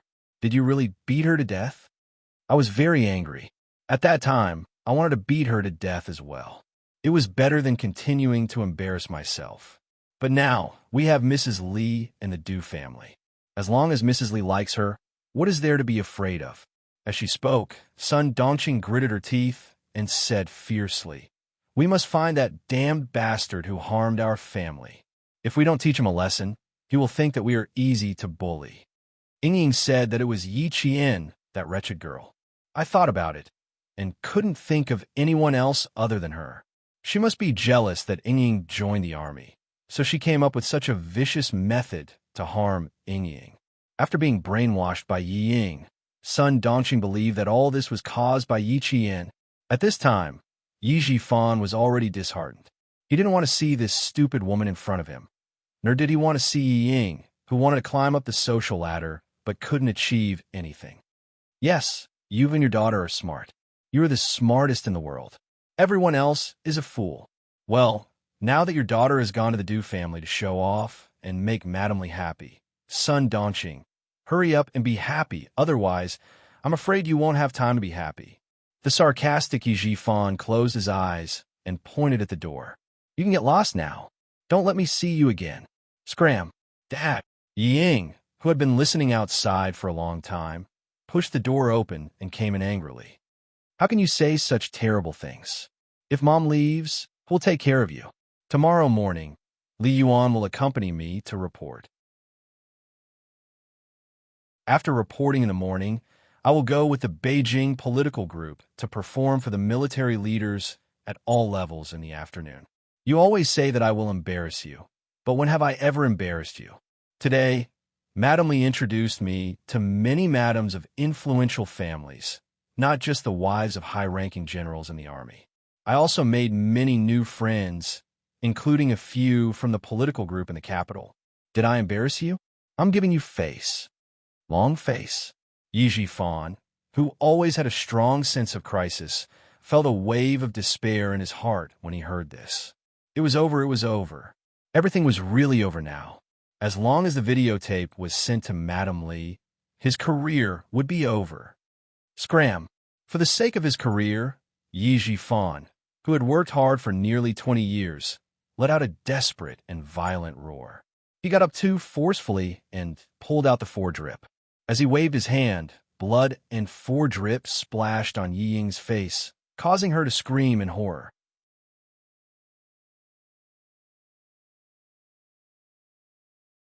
Chapter 21:37. Sun Dongqing knew that her husband was really angry. Looking at his ferocious face, she was terrified. Usually, old Yi would just endure his anger. He cared about his image and would never do anything that would be unbecoming of an official. He had never been angry with his wife and daughter in public. Now he was roaring and ignoring his health. Sun Dongqing couldn't help but mutter in her heart. Nothing would happen, right? Old Yi would never do anything that would harm the family. No matter how she quarreled with him, he would never say anything bad. Sun Dongqing, who was suddenly scared, comforted her husband for the first time. Okay, old Yi, calm down. Don't be angry with a child. Ying knows that you are sick and hurried to see you. Just let it go for the sake of her filial piety. Don't you always say that the family is noisy? What are you talking about? Now Ying has won Mrs. Li's favor and Li Yuan sent her to the hospital. Doesn't it mean that Mrs. Li really wants Ying to marry into the Du family? As long as Ying marries into the Du family, what are you afraid of? It's not our family that is afraid, but the person who sent the videotape should be afraid. If he knew that Ying would marry into the Du family, he wouldn't dare to do anything to her. He dares to go against the Du family. As his mother-in-law, how could Mrs. Li let him go? It was rare for Sun Dongqing to persuade her husband, but what she said was still not clear. The reason why she was so confident was that she was sure that Ying would marry into the Du family. She was sure that Mrs. Li liked her daughter and would not let anyone bully her. But what she didn't expect was that Mrs. Li liked Ying only because Ying looked pure, well-behaved, and obedient. Later, she secretly investigated Ying and asked Yi Jifan's colleagues and friends. She found out that Director Ye's daughter was indeed obedient, well-behaved, and didn't have any messy boyfriends. She also found out that Ying went abroad to study at an elite school. Only then did she think more highly of Ying. Mrs. Li's conditions for choosing a daughter-in-law were quite strict. The most important one was that her daughter must be pure and not tainted. Yi Jifan's position as an official, Yi Ying's obedience, and all other aspects combined made Madame Li see him in a different light. But once Yi Ying's true colors were exposed, and her dissolute private life was exposed to Madame Li, how could Madame Li help Yi Ying just because she liked Yi Ying? She was not Yi Ying's mother. How could she forgive Yi Ying's deceit so easily like Sun Dongqing? Sun Dongqing thought that Mrs. Li liked Yi Ying as her daughter-in-law, but she didn't expect that Yi Ying, Sun Dongqing, who was immersed in Yi Ying's beautiful dream, only thought of beautiful things and completely ignored the consequences of deceiving Madame Li. Like mother, Yi was